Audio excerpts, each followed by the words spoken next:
everybody. We are back live on a Wednesday at noon, the normal date, the normal time, the normal schedule. We are talking today about beta, Sorcery beta. A reprint was announced. We've got that on our website as of earlier today. We're also going to talk about a few other things in the news before we get to a game of Gudnak. Their Kickstarter's got, I think, 5 days left at this point. Yeah, let me just pull it. And that one is reprints of the previous stuff plus the Marvorren expansion, which is their new faction. And I'm going to be playing their new faction today against Zach. I don't know what he's playing, but it looks good.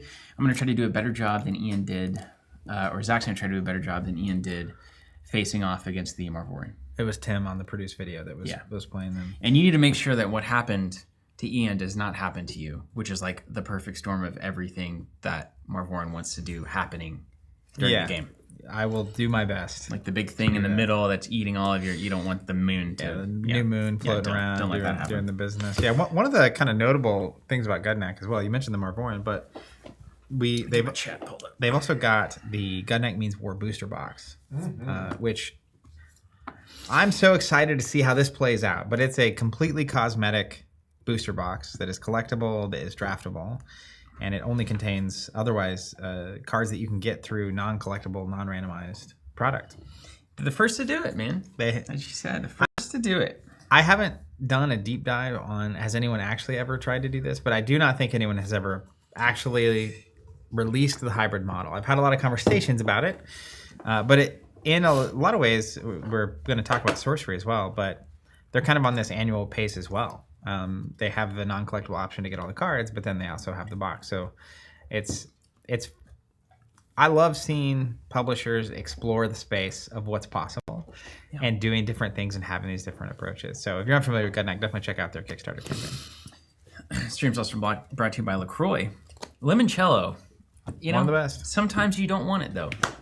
I don't know. Sometimes it's not time for dessert, I guess is what I would say. You know, like you go on a run, you come back, you get a LaCroix. I kind of disagree. It's the most posh thing I've ever said in my life.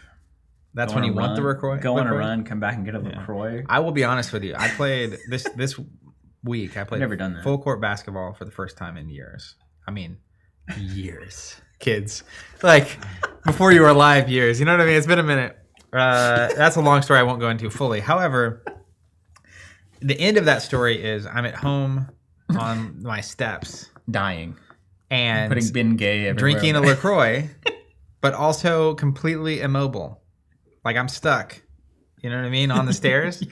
I was there for a while, and thank God for LaCroix, because I needed the hydration. Thank God for LaCroix. A crisp, cold LaCroix. I think they could send us more money than Clean Canteen or Nalgene. Yeah. Currently, both of them are at zero. For the sponsorship deal they just signed. Yeah, that's right. Let's talk about beta.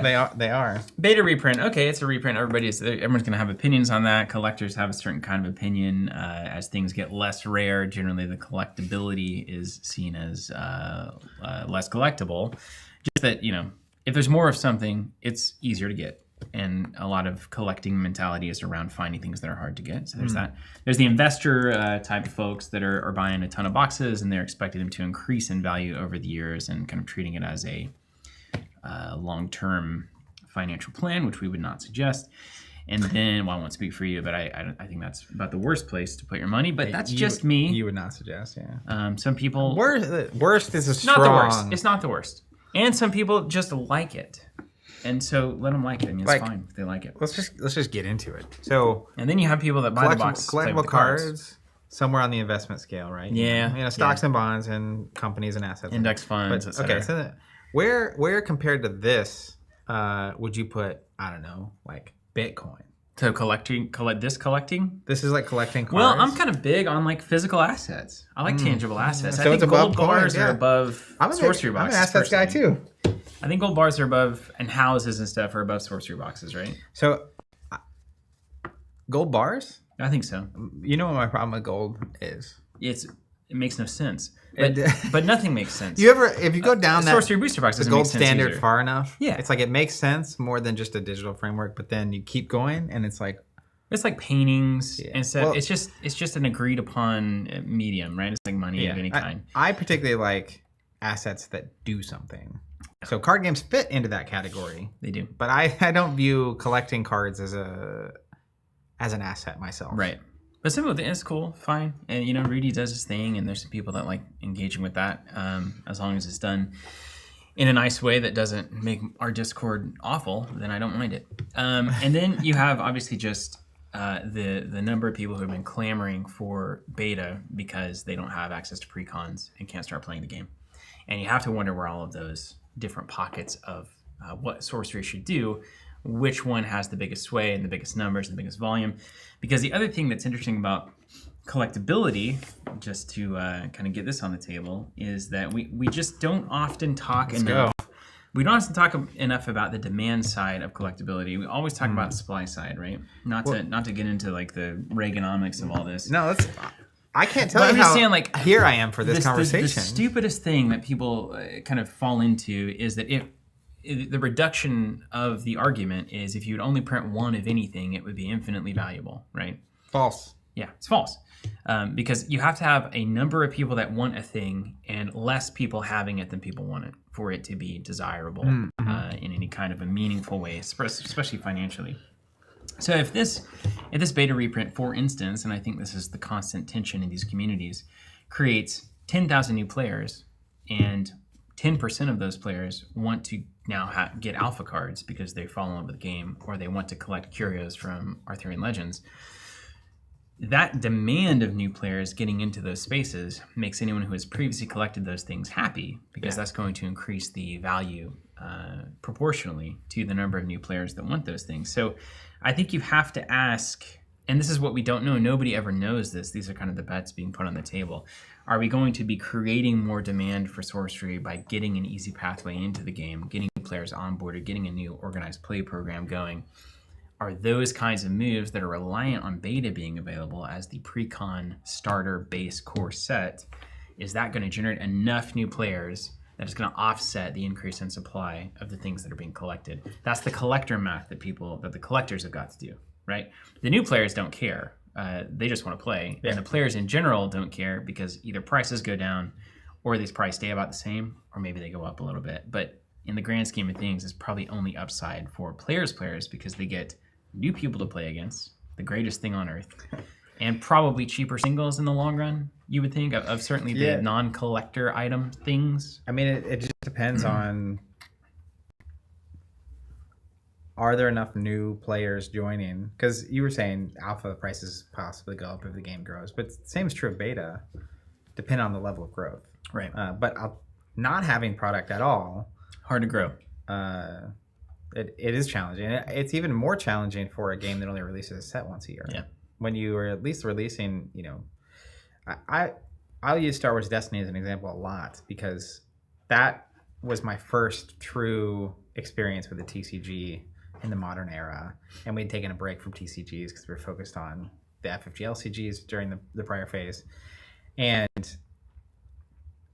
it's the same. You see this over and over, but they at least had multiple sets coming out a year, so that if you missed the first boat, Unlimited went through this. Star Wars Unlimited went through this recently, and I'm a little less familiar with that. But that same, if there isn't product available to get, that is hugely detrimental to the game in general for everybody, investors, collectors, and players. Especially, on the podcast I did with Tim recently from Chaotic Great, we're talking about collectability and serialized cards and that kind of stuff.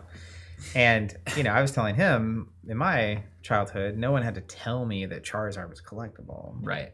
Everyone wanted him and there was only so many of them. And the demand for him literally kept going up over time, which is even as of like 2019, it was a first edition Charizard was only a couple grand. Whereas now it's crazy because 2020 sent the world mad. But and Pokemon grew like crazy. The demand side of this. Yeah, it went through the roof. And so, I think just generally speaking, giving people, I've seen over and over again for a while now, because there's been a few phases of beta. There is clearly more interest in their supply right now. And it's not, even if you look at like singles, there hasn't been a lack of access to cards in general.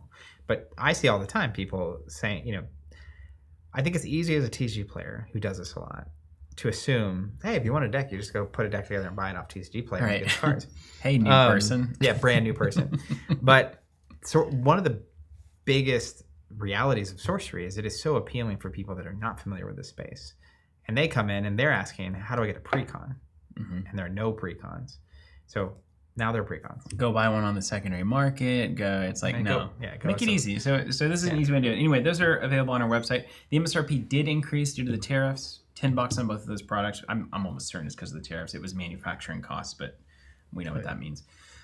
So $50 on the pre-con set, $160 on the beta boxes. Got those at MSRP. That's going to be the plan. Yeah, and we still have the limit of 6 per every 30 days. Every rolling 30 days. No idea, like no even preconceived idea of what demand will look like for this. There is, as far as I know, finite amount of product out there. We have a finite amount of product. So I just want to make sure that there aren't a small number of people coming in and getting a lot of what we have available. And earlier this week, Eric Suriosa posted that it was available at distribution, and I saw some. Let's talk about that, Zach. Okay, let's do. What do you want to talk about? Well, Steven? I just love it. Honestly, I really do love it. Whenever, well, I like being right. I like being right. Was that why we're such good friends? Yeah, we both like being right.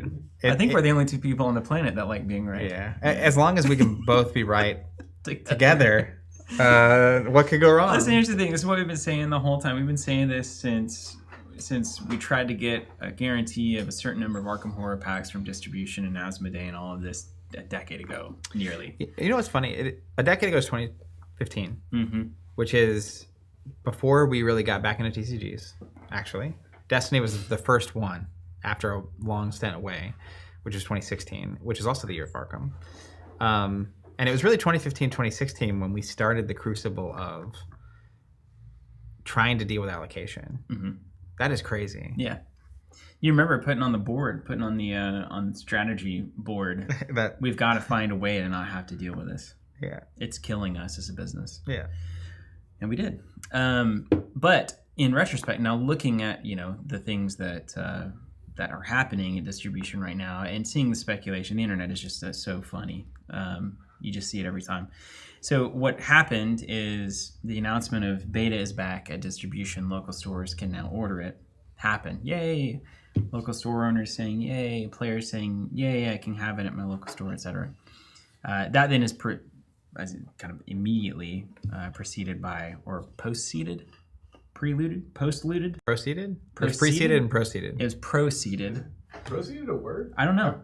Proceed is a word. It proceeded, and then this thing... I'll proceed. The next step proceeded, which was, oh my gosh, I have to buy 3 Arthurian Legends boxes to get a booster box of beta. Yeah. Why is Eric Suriosa doing this to me? They're not. They're not. It's a whole... Look who would benefit. Look to see who would benefit. It's so obvious. They do this every time. Distributors are not here to further the goals of Eric Curioso or the local retail store or the players. They are here to move their products that are sitting on their shelves in the most efficient way possible. And if an Arthurian Legends box that's a once-a-year release, has been sitting there for 2 or 3 months, they're saying, how can we get these Arthurian Legends boxes off the books and over into the profit or break-even number of the spreadsheet? So they're going to do everything they can to try to tie something that somebody wants to something that they don't want. They do this with Magic, they do this with Pokemon, they do this with Yu-Gi-Oh! And it makes sense because, to me, I used to be upset about it, and it's like, well, I don't understand it, which is, we had some weird experiences over the years with distribution. One of them was actually, we found ourselves... It's funny looking back actually on this with a Pokemon TCG subscription because I remember that our local store was open and there was a group of people. There was a lot of parents bringing their kids and they wanted to play Pokemon a certain night. We weren't like officially doing anything, but then they started asking, "Hey, can you get products? Because when I bring my kid in, I would love to be able to like just buy some packs for them." And so then, anyways, one thing led to another. Pokemon was the game that got me into card games when it first came out. And it's like, well, why? I don't know. Let's just check to see if we can do anything here. I remember meeting with the Pokemon team at Gamma one year and having conversations because, again, it was back to that allocation issue. But at the time, the conversation was like, well, as long as you get us these numbers early enough in advance, you'll get it. It's like, sweet, let's do that. So we did, and it was pretty successful for us. And then the pandemic happened, and then Pokemon went nuts. And then all of a sudden, we had a moment where subscriptions are here, and they're here, and they're here, and then they're like very successful.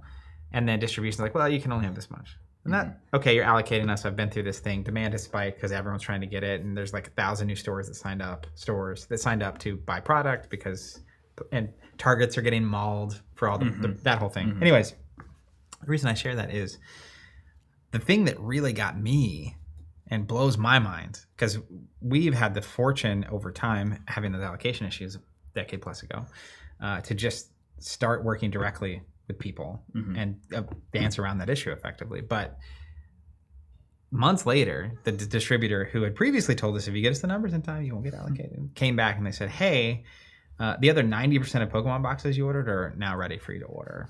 And it's like 3 months later, and subscriptions are a big part of what we do. And so it was a subscription. We charged the people we could charge and ship them product. But now it's months later. We don't even know if people want it's just not how this was supposed to work. And then the energy was kind of, it's like, well, we don't want these. And then the response from them was, well, if you don't take them, this is definitely going to affect how much you get to order of anything moving forward from us ever again. It's like, wait a second.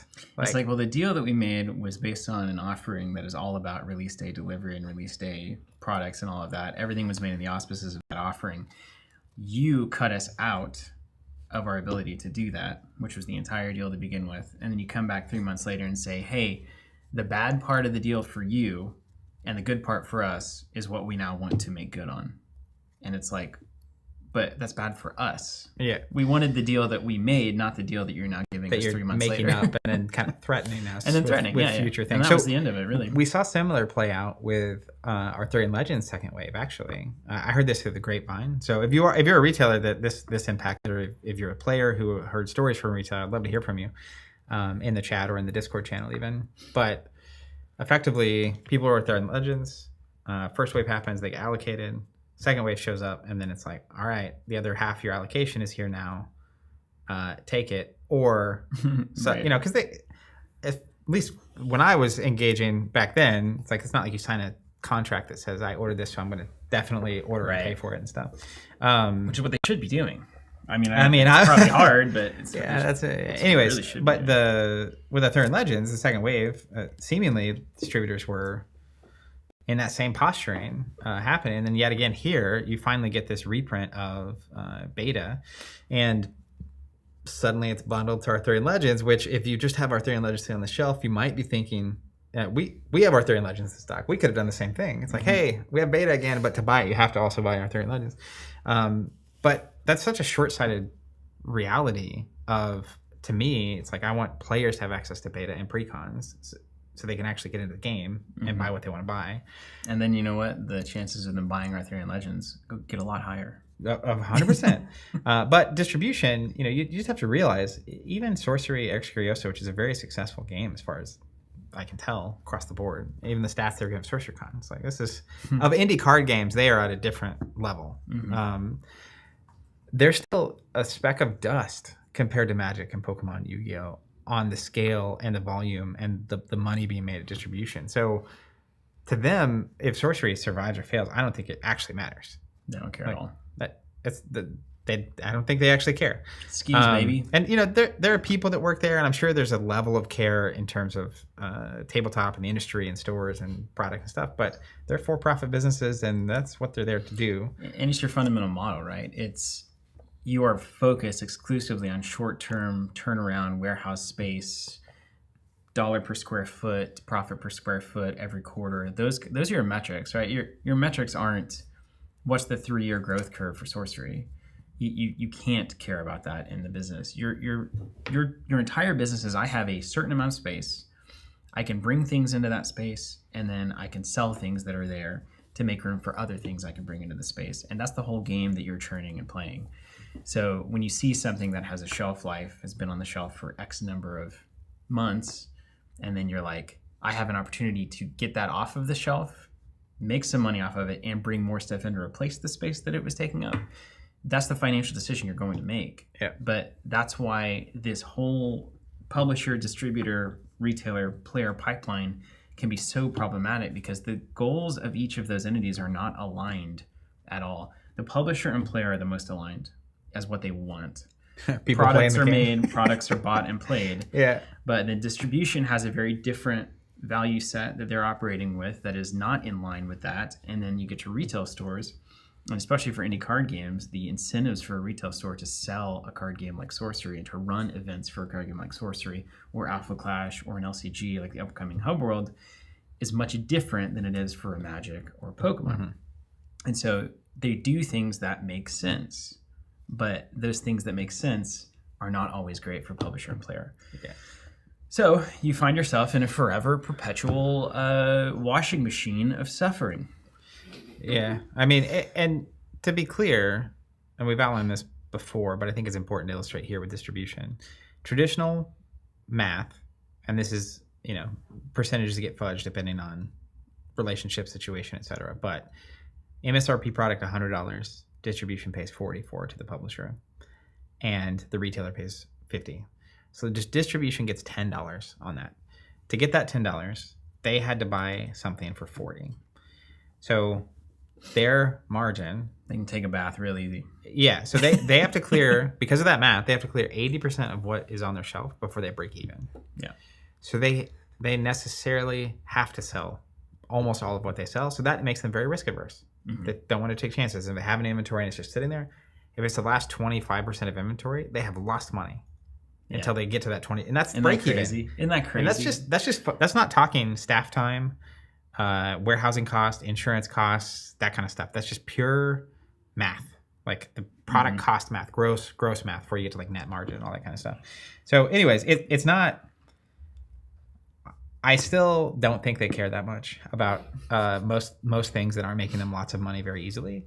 But at the same time, the math is also bad. It's kind of the math last week from, is the LCG model viable for the local retail store / 3-tier distribution? It's just bad math. So I'm not surprised to see this happening. It's unfortunate that it's happening. And it seems like one distributor was doing it out of the two that serve it. I don't even know. At least. Yeah. And I think the important part about this is this is such important context that most people don't have whenever they're clamoring in Discord channels and public forums and various conversations about what Eric Kurosa should do to support their player base. What they don't understand is the mechanism through which that can currently happen is a flawed mechanism, and it will not get them the outcomes that they expect it to get them whenever they say you should do X, you should do Y, you should send more product to distribution, send more product to retail. Well, it's not as simple as sending more product to retail. You try to send more product to retail, but there's a distributor in the middle that's now telling them to buy 3 boxes of AL to get that new product. There's also a distributor determining how much to buy. And allocating and deciding who gets the product, and maybe selling 90% of the inventory to one person, because distribution is really good at moving large volumes of products, particularly good at moving large volumes of products on a consistent basis. So if you have a Magic set that there's 10,000 units that sell every single set, no matter what happens, that is where distribution shines. Yeah, I think it's hundreds of thousands of units. You're taking a risk on something, though, is just like not. This is why the indies at distribution and local stores is just like, it's not the right pipeline. We've been talking about this forever. We're actually working on solutions to that, but it's just not. It's not right. It does not get fit. Well, it's misaligned incentives, because you talk about the distribution math we were just talking about, and you also talk about, that example you gave, 90% going to one person. If you can send 90% of your goods, that now you're in the profit, by the way, once you get past that 80%, to a single person, that is a lot easier, more efficient, and cheaper than sending 0.5% to, 100, 200 different people. Or in this case, it's probably more like, I don't know, how many stores are trying to buy this if you're distribution? Are you sending, and how much product? There's a lot of questions to be answered, but I think the assumption is made a lot of times that the publisher is in control of all of that stuff.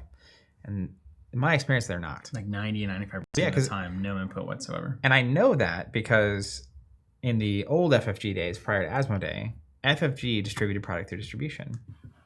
And we loved the FFG team and the FFG games. I mean, that was a golden era of card. That was such beautiful. Such a great time in life.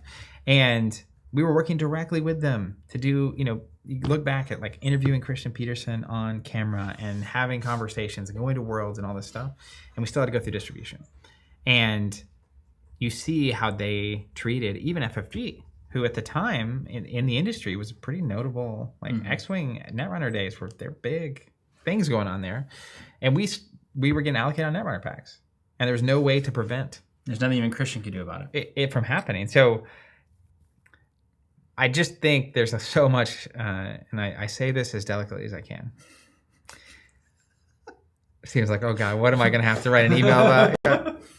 I think there is so much ignorance on the reality of how this functions. It's easy. Yes, ideally, you could get the exact right amount of product to the market, to the exact right places and stores that are actually going to build community and sell it at MSRP and not deep discount it and or charge $500 a box. Not going to put it online on TCG Player. That has never happened, no matter what publisher it is. Like Fab went through this in the early days too, right? Monarch pre-orders were $500 a box for some reason. Right. Insanity. Because any store that could order it was trying to order it because everyone wanted to get it. And then it was suddenly, anyways.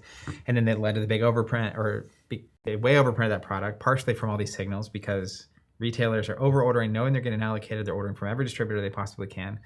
And then distributors want as much as they can distributors get. are telling Legendary Studios, give us as much as you can give, as much as you can get. And I assume that this is me being ignorant talking. I assume that's part of what happened with Arthurian Legends, which is the second wave and the size of the second wave and stuff. It's like they are probably for months saying, give us as much as you possibly got because beta sold out so quickly. And then here's as much as you want. Here we are. So anyways, there's a lot of pieces of the system and there's a lot of different, because there is publisher, there's distributor, there is retailer, and there's player. There's a lot of inefficiencies baked into that system and places where you can overestimate, underestimate. And it's so impossible to get right. Yeah, just totally impossible. It's true. And that ignorance is for a reason. Like it's not that people are failing or anything. It's just because you don't see the inner workings of all of these industries. Every industry is like this, right? There's so much that goes on behind the scenes that kind of lead to the outcomes that you see. So it's not that, hey, you should be paying more attention or anything. It's just we have the benefit of being 18 years in now, or 17, 18 years in, and having actually done all of this and been through distributors and sent emails back and forth and phone calls and promises kept and promises broken and seen the way that the systems function and all the priorities. And so we just actually know how it works. Yeah. And then there's also other context, which only truly Eric's Curiosa has. So they have all those signals. And there's a lot of people that benefit by that being obfuscated. I will say that, by not actually knowing how things work in the background. Sure. Even the case with the bundling of Arthurian Legends, was it Eric's Curiosa that made that dictate, or was it the distributor? And I know this is truth. 100% no. I 100% know it was not Eric's Curiosa. So it only leaves one thing or another. But Eric's Curiosa has full context as well on their plans, and they have all the information as well. So sales channels and data. And beyond that, they know they're going to announce this organized play effort. They know these conventions that they're going to this year. They know the marketing and promotion they're planning on doing. They know how good Gothic is or not. I'm assuming it's going to be a banger. They and the reality is you can't. We were living in this after basically when we were pretty clear beta was going to sell out the first time. It's like, well, we could actively promote Sorcery, but we're going to be promoting into a black hole.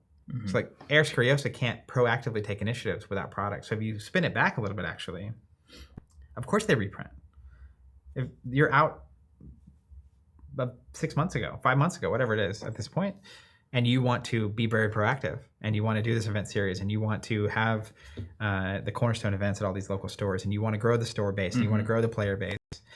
So to me, a lot of times I think people assume when they have a problem, right, or they have something to disagree with, they assume for some reason that these decisions are being made in a vacuum of just like non-logic. Right. Like I assume that there is a reason that they're deciding to reprint. And that part, we have signals too, right? We see people asking all the time, hey, precons this, how do I get into this, whatever. So it's nice that they announce these things on the same week. Well, and I think it's your point. That's the only way they could have done it. Yes. Because I would bet that they had this organized play stuff lined out months ago. Mm-hmm. I would bet that they have other announcements ready to go, Gothic previews, etc., months ago. But what's the point of any of that if you don't have beta in stock? So then I think the calculus for the organization is we have all of these announcements ready to go. The community's, like a small percentage of the community is like, we want more information and announcements and tell us what's going on and then it's like, we have all of the announcements. It's just pointless right now. Yeah. So we'll just wait, and then beta hits, and what happens? The announcements start hitting, right? Yeah. Organized play programs announced, yeah, all this kind of stuff. The who knows what videos else ready, is gonna all happen, the all this stuff drops, and it's like, okay, so the marketing efforts were held back until beta was in stock. That's logical. Yeah. It makes sense. And now I imagine we'll probably see more movement on that front. Yeah, and that is where you get into your theory of demand, which is it doesn't do any good to increase demand if you don't have supply. Right. Because, it does for people that already have the stuff. Right. Because now that's getting way more valuable, right? Kind of. Yeah, to a point. Yeah, but, kind of. If right now you could triple the demand for first edition Charizards and you happen to own 10 of them, that's probably good for you. Yeah, that's great. As it relates to a expandable, playable, community-driven game, increasing demand and people not having access to product. But even then, right now, you could find a way to increase demand. There are singles out there. People could figure it out maybe. But ultimately, increasing the player base, no matter which seat you're at, is good. Mm-hmm. And it's not just making product available. If you're proactively going to leverage that product being available, that's a recipe for growth and success. That's it. Especially heading into potentially Dragon Lord style stuff, into Gothic, into the rest of time for Sorcery. I think this is the grand oversimplification. It's too obviously or too commonly you see reprinting is what kills games. Reprinting a set is what kills games. And in many times, it is what kills certain games. But that's not what's actually happening. If you're reprinting when there's no demand, that's going to kill a game. Or if you're overprinting when there's no demand, that's what overprinting is, right? But if you're reprinting and increasing demand or responding to demand, then that's exactly what you should be doing. Yeah. I get a sense that it's both. There's clearly demand. I see those posts all the time. Existing, yeah, it's unbelievable. And can you pull up the Ochoa comment? Absolutely. Pulling it up. You just see this stuff all the time. It's like my players cannot wait for more beta. So I think there's signals already. Mm-hmm. And if you're making the decision to reprint, because if it's actually just going to go sit on a shelf, that's a big waste of time and money for the publisher. Right. So that's not a lot. That's what I mean by they're not making this decision in a vacuum of illogic. But if you see the signals and you're going to reprint, you might also pair that with a lot of initiatives to proactively grow the thing too. And if you do both of those, it makes reprinting pretty safe. Yep. I think it's fair to say. My assumption is some blend of that is what's going on here. Anyways, we got any good comments, Jonathan? Yes. I just kidding. Stop staring at I was Steven's about to eyes, type, and I was like, you guys can probably handle this one better than I can. Oh, it's the hardest thing in the world, Dydra. Curious why Sorcery is struggling with supply when they have one release per year. You have one signal every 365 days as to how much of something somebody wants, your community wants. Pokemon constantly gets input. They they pre-ordered 50,000, 100,000, 600,000. It's like, okay, we can kind of track and slowly increase our print runs until we're about there. Sorcery had to just do beta into the void, and then it sold out. And then they did another round of beta, and it sold out. And now it's like the signals are like, we still need more beta, so another round of beta. Meantime, they went into printing Arthurian Legends with one data point of how much beta did we sell. How much beta did we sell, and also how much are distributors asking for? Because rolling it back to beta the first time, the reality of printing takes some number of months to print and ship. And depending on who you are and if it's in the United States or China, it's 3 to 6 months. That's U.S. based. If you're Cardamundi in Texas, maybe it's 2 or 3 months. They'll print it and do the thing. But the essentially you're printing the first beta set based on, we had a Kickstarter where people bought this many alpha boxes, and who knows how much distribution actually wants. And they're definitely, in my experience, they're not committing 3 to 4 months before release to anything. So you're just kind of guessing in the dark, and then you print, and then it comes out and people love it, and then it sells out. And even that, in that case where we had it in stock for 5 or 6 months at MSRP. It's like, we've been confident about Sorcery from the moment I saw the booster box. Why would you discount it right when it first hits? It's like, you guys are so short-sighted. Ultimately, I think distribution sold out in the first month or two.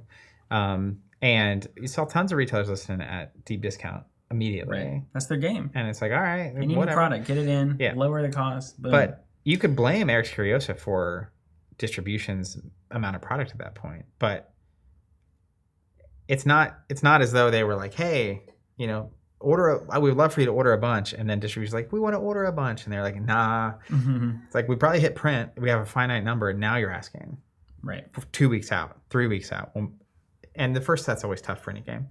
But yeah, then it's once a year. Point is, you have print run timelines, you're getting inputs from distribution, you have previous sales data to do it, and it's pretty clear. I mean, Arthurian Legends is complicated too, because you technically had a price decrease, but it was a price increase per pack. You have a set that's half as small, which is a unique rarity. Gets weird. Very different. The number of boxes I even wanted to fill out my collection is very different compared to beta. It's not the first set anymore.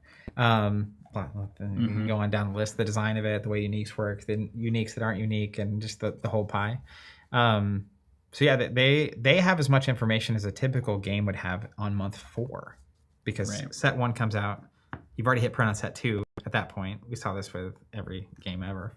And then set 2 comes out 4 months in, and you have another data point. And then set 3 comes out. It's like, we're several years into Sorcery.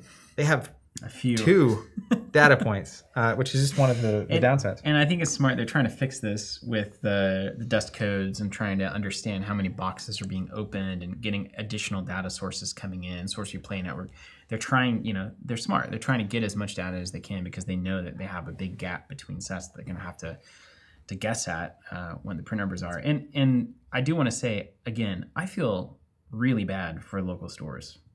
Constantly, it's hard. We always talk about distribution and all this kind of stuff, and the system and the incentives and all of that. But like, if you're somebody who wants to build a Sorcerer community at your local store, nothing in this system is making it easy for you to do that, and that is annoying, to say the least. Yeah, and that bleeds into so much we talked about last week with the fundamentals of retail and the LCG problem. And it's, again, for the retailers that do want to do it, it is tough. Because you have a once-a-year set that is filtering through this distribution system that is unlikely to particularly care a whole lot about getting their numbers right, or not bundling it a certain kind of way, or all that kind of stuff.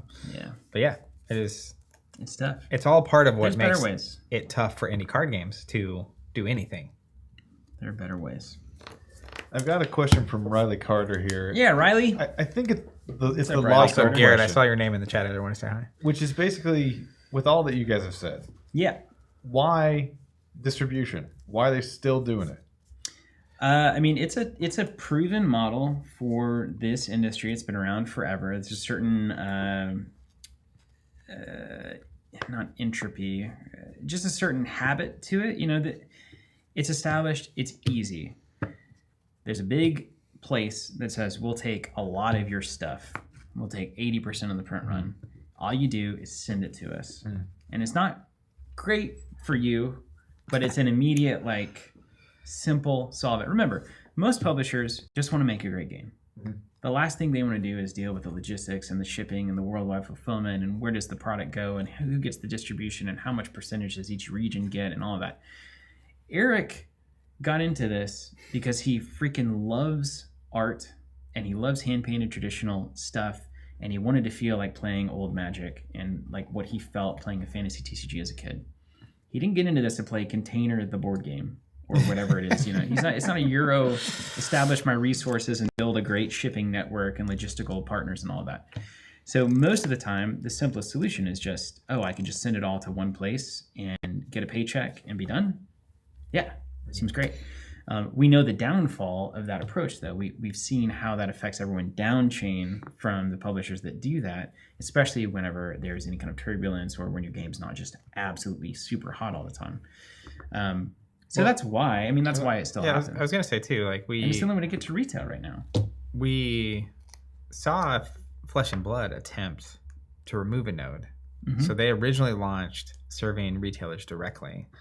And it failed because, again, it's not expected behavior. You're asking. It's hard enough to convince a retailer to care about your game in the first place as a new indie card game. Then to also be like, and you're going to have to order in a separate place, and you're not going to be able to combine shipping with all the other stuff you order every day, every week from all the other distributors. And the distribution game, another layer of this on the retail side is a lot of times your allocations and your discounts are based on history of your account and the volume of your account. Total volume, yeah. So you want to order as much as you can. It's distributors trying to get you to order as much as you can through one lane, through them specifically. Again, makes sense logically why they would incentivize you in that way. But if you're stepping in, you're saying, hey, spend your very limited resources, and the math on local retail is crazy, but spend your limited resource on this very risky new game in first part one. Part two, do it in this other way that doesn't contribute synergistically to the way you're ordering currently. It's not efficient, increasing your magic quota, your Pokemon quota. That's a lot to sell all at once. Yeah. It's hard. What's funny though is like that initiative right now I think might actually work if Fab did that. Their indie initiative. If they actually built out the capability in Legendary Studios to directly facilitate product direct to retail, now that the game's a proven force, you know, they have relationships, those kinds of things, they could probably do it, and it would make them a lot more profit per box. I mean, not a lot more, because like, well, there it is, right there. To distribution is not a big percentage, and now you're paying employees in the organization to handle all the phone calls and talking. You're building a web portal. You're taking a transactional 2.67% fee on every card transaction. Yeah, you're dealing with a service You can imagine you send a bunch of product to distribution, you're done. If they have problems, they'll contact you. That like one person. Or do you want to send product to 5,000 different retail stores and deal with those shipments? And those, I mean, it's not, distribution is not doing nothing.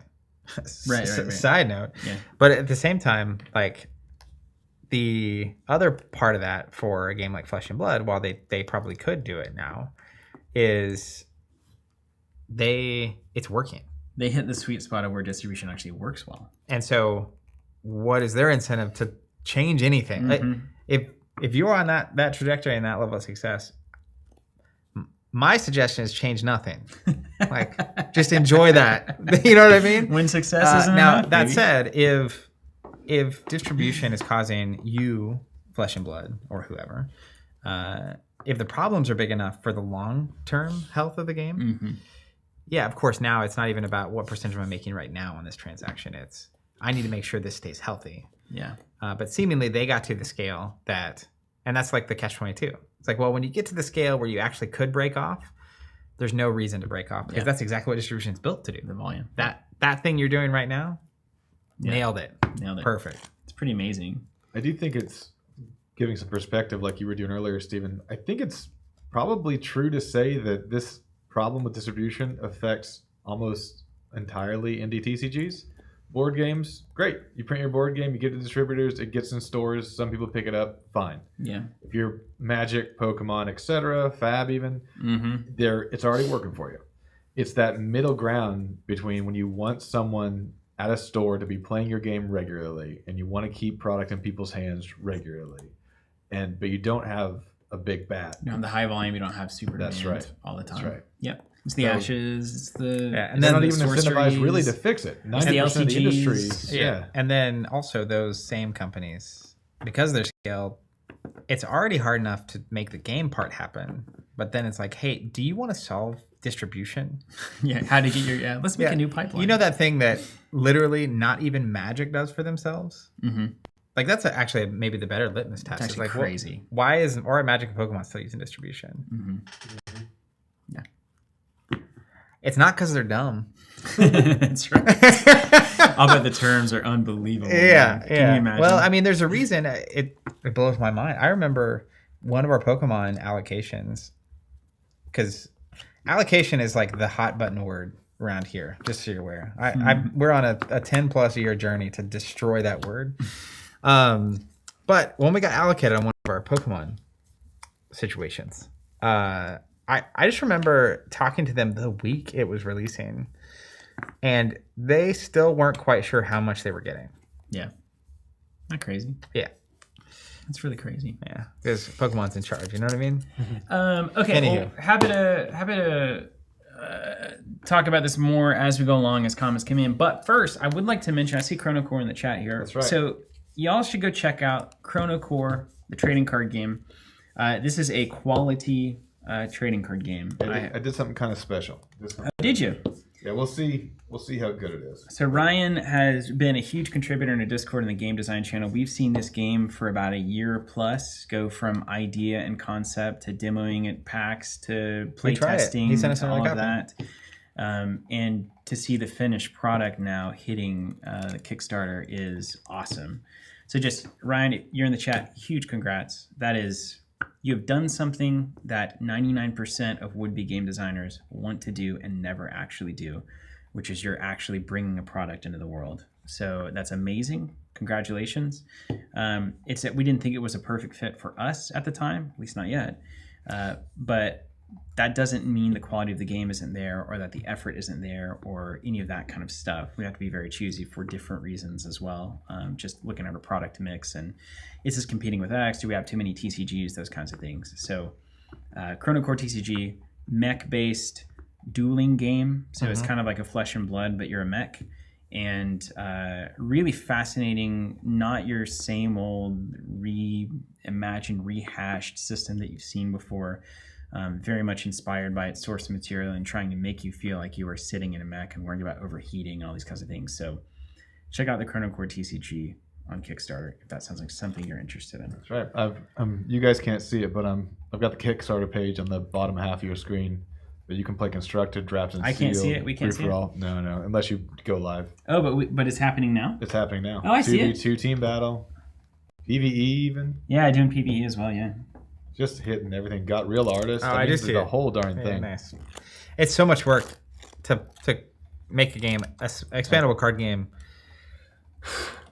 I haven't even gotten to my favorite part yet. And Ryan says he's got some wild solutions to all of the LGS retail stuff. All right. There it We're is. watching. That's Godspeed. the We got our beautiful thing right eyes open, and we wish you truly the best. And who knows, if it ever makes sense for us to work on something in the future, that door is always open. I think we've got demo product coming in, the final finished version. We saw Cool. the earlier version. We got a final version of it, which we'll be happy to show off a little bit too. Yeah, very cool. 5 years in the making, like that. Yeah, Boom. and if you're working on a game or you want to see people working on games, the game design channel on the Discord is a fun place. It's awesome. For that. You got people who are actually doing it that you can talk to and get It's ideas. I love going in there. I love it. I do want to get to this Alicia question really quick. The kindergarten one. I can do that in about 30 seconds. It's going to be perfect short. Kindergarten. You'll see. Little off subject. Okay. Little off subject, but as far as my subscriptions go, can you do the kindergarten While you're in explanation? kindergarten, let me go hit the Yeah, bathroom. how ashes were. Oh, you want to beer me while Yes. you're there? Wow. Pacifico? Yes. It's a Gudnak Wine? Do we stream. have wine? It's All a right. it's a beer and beer game. I don't think we have a You wine. got what, 3 hours of sleep last night? So you're supplementing. I'm primed and ready. 3 hours again? Is You gotta start telling her to sleep on Tuesday. she did? No, she slept 12 hours. Zach was just awake. Wow. May as well start playing Fat again. Start grinding it out. Anyways, here is the kindergarten explanation of how the Ashes subscription will work. If you are subscribed, you will be charged for one more Red Rains product, like the last in that set. It will come with an alt art exclusive card. I don't know if we've revealed the card or what type of card it is. So I'll just say it's going to come with an alt art card, and that is the official end of the PDP model for Ashes, which started about 5 years ago, which is wild. So if you're subscribed, that's the next thing that will happen. After that happens, we'll be updating the subscription, and it will become more like a normal subscription. So the PDP model and the idea of it, if at least 1,000 people are signed up for the subscription, this game will keep going, is going away in favor of Ashes Ascendancy. They're doing a Kickstarter soon. We'll be playing next week. Ashes. That's right, we will. Yeah. We'll be playing Ashes next week. Exciting. And they're going to be doing the campaign. It's new starter sets, incredible entry point to the game. They're also doing the print on demand back catalog, which I think is a crazy awesome innovation. You can basically build a deck on their deck builder, hit a button, it prints, ships to you in that deck. So you don't have to buy all these things. You just buy the deck you want. Anywho, so one more charge to the subscription for PDP, then it will update. And then after that, it will just serve Ashes Ascendancy expansions, just like any of our other subscriptions. So you don't have to do anything. You can just stay on the line, or you can leave. It's up to you. And we'll keep serving ashes, presumably for as long as they want to keep making the game and working with us. Yeah, that's the best 3-minute kindergarten version I can give you. That's pretty good. Probably longer than that. it's not shortable. You know, you couldn't like how do subscriptions work now? Short. Yeah. But good luck editing team. You can figure that out. I believe in you guys. Yeah. We got experts on the case. Appreciate that, Alex. Any other comments worth highlighting or engaging with? And it might actually lead us into the topic of the day here. The topic du jour? Well, let's see. Jared, there we go. Talking about this. Jared, wouldn't the Ashes Fireforge model be good for generating draft packs for LCGs, ECGs? So, this is off the top of the stream when we were talking about Gudnak draft packs. Yeah. Can I put this beer somewhere that's not next to your laptop? You can put it right on top of that open container he has next to his laptop. This water one? Yeah. Hey, let me just hold it. There you go. Just hold it the whole time, please. Thank you. Gudnak is a one-handed game.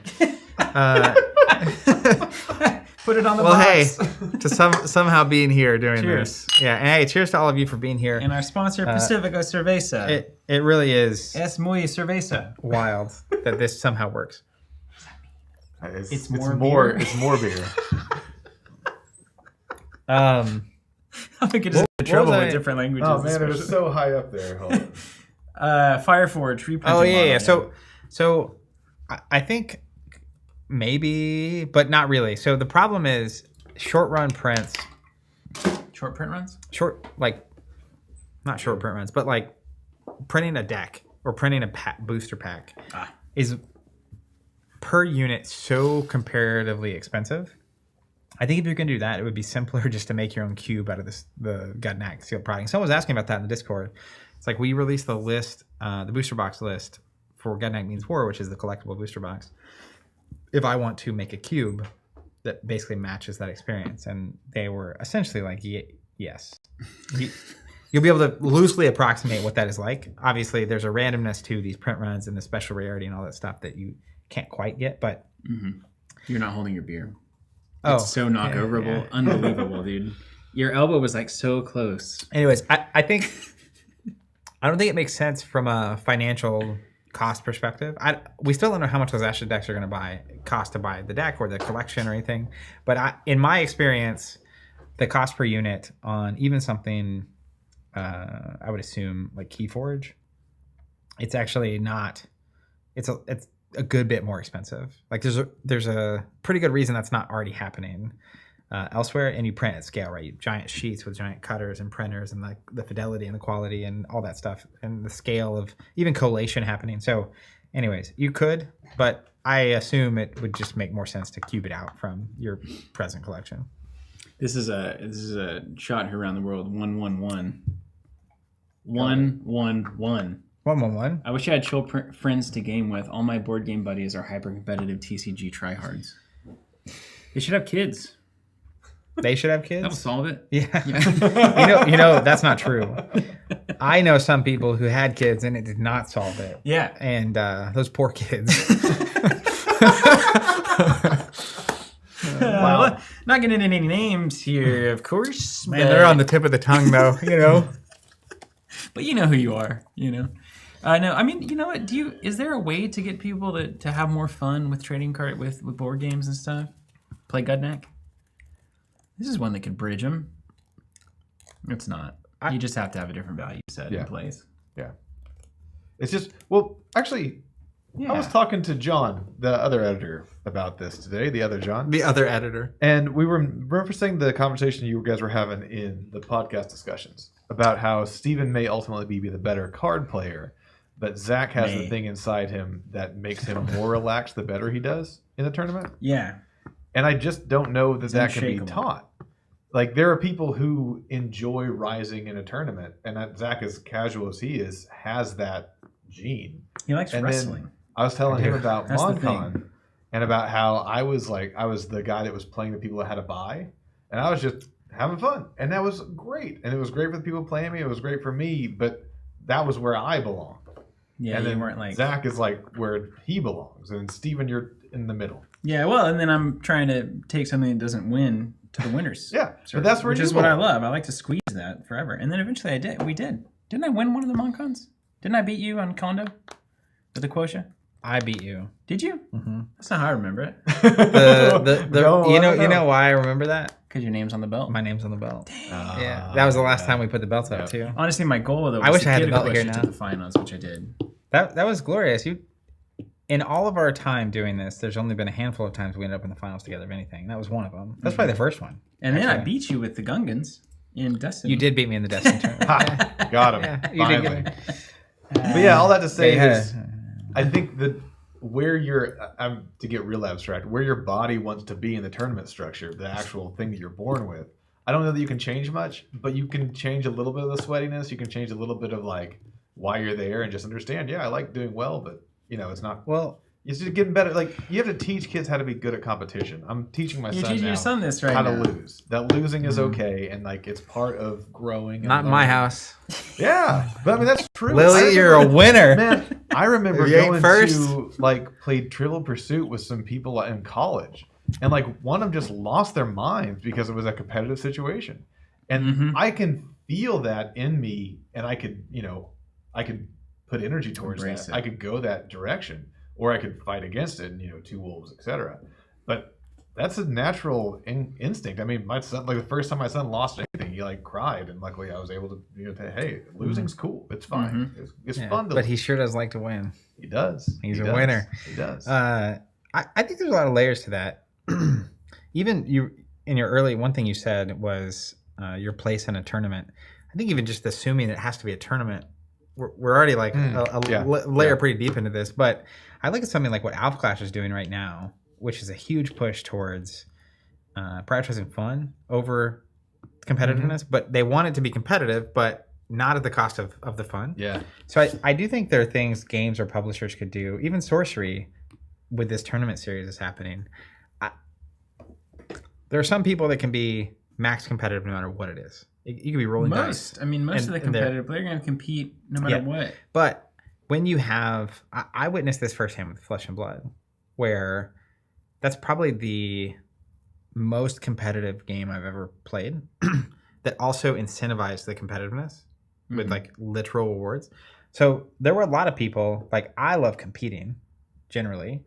I don't really care too much what's on the line, but the more that's on the line, the higher the competition level gets on average. And so sometimes people are just very outcome / prize based people.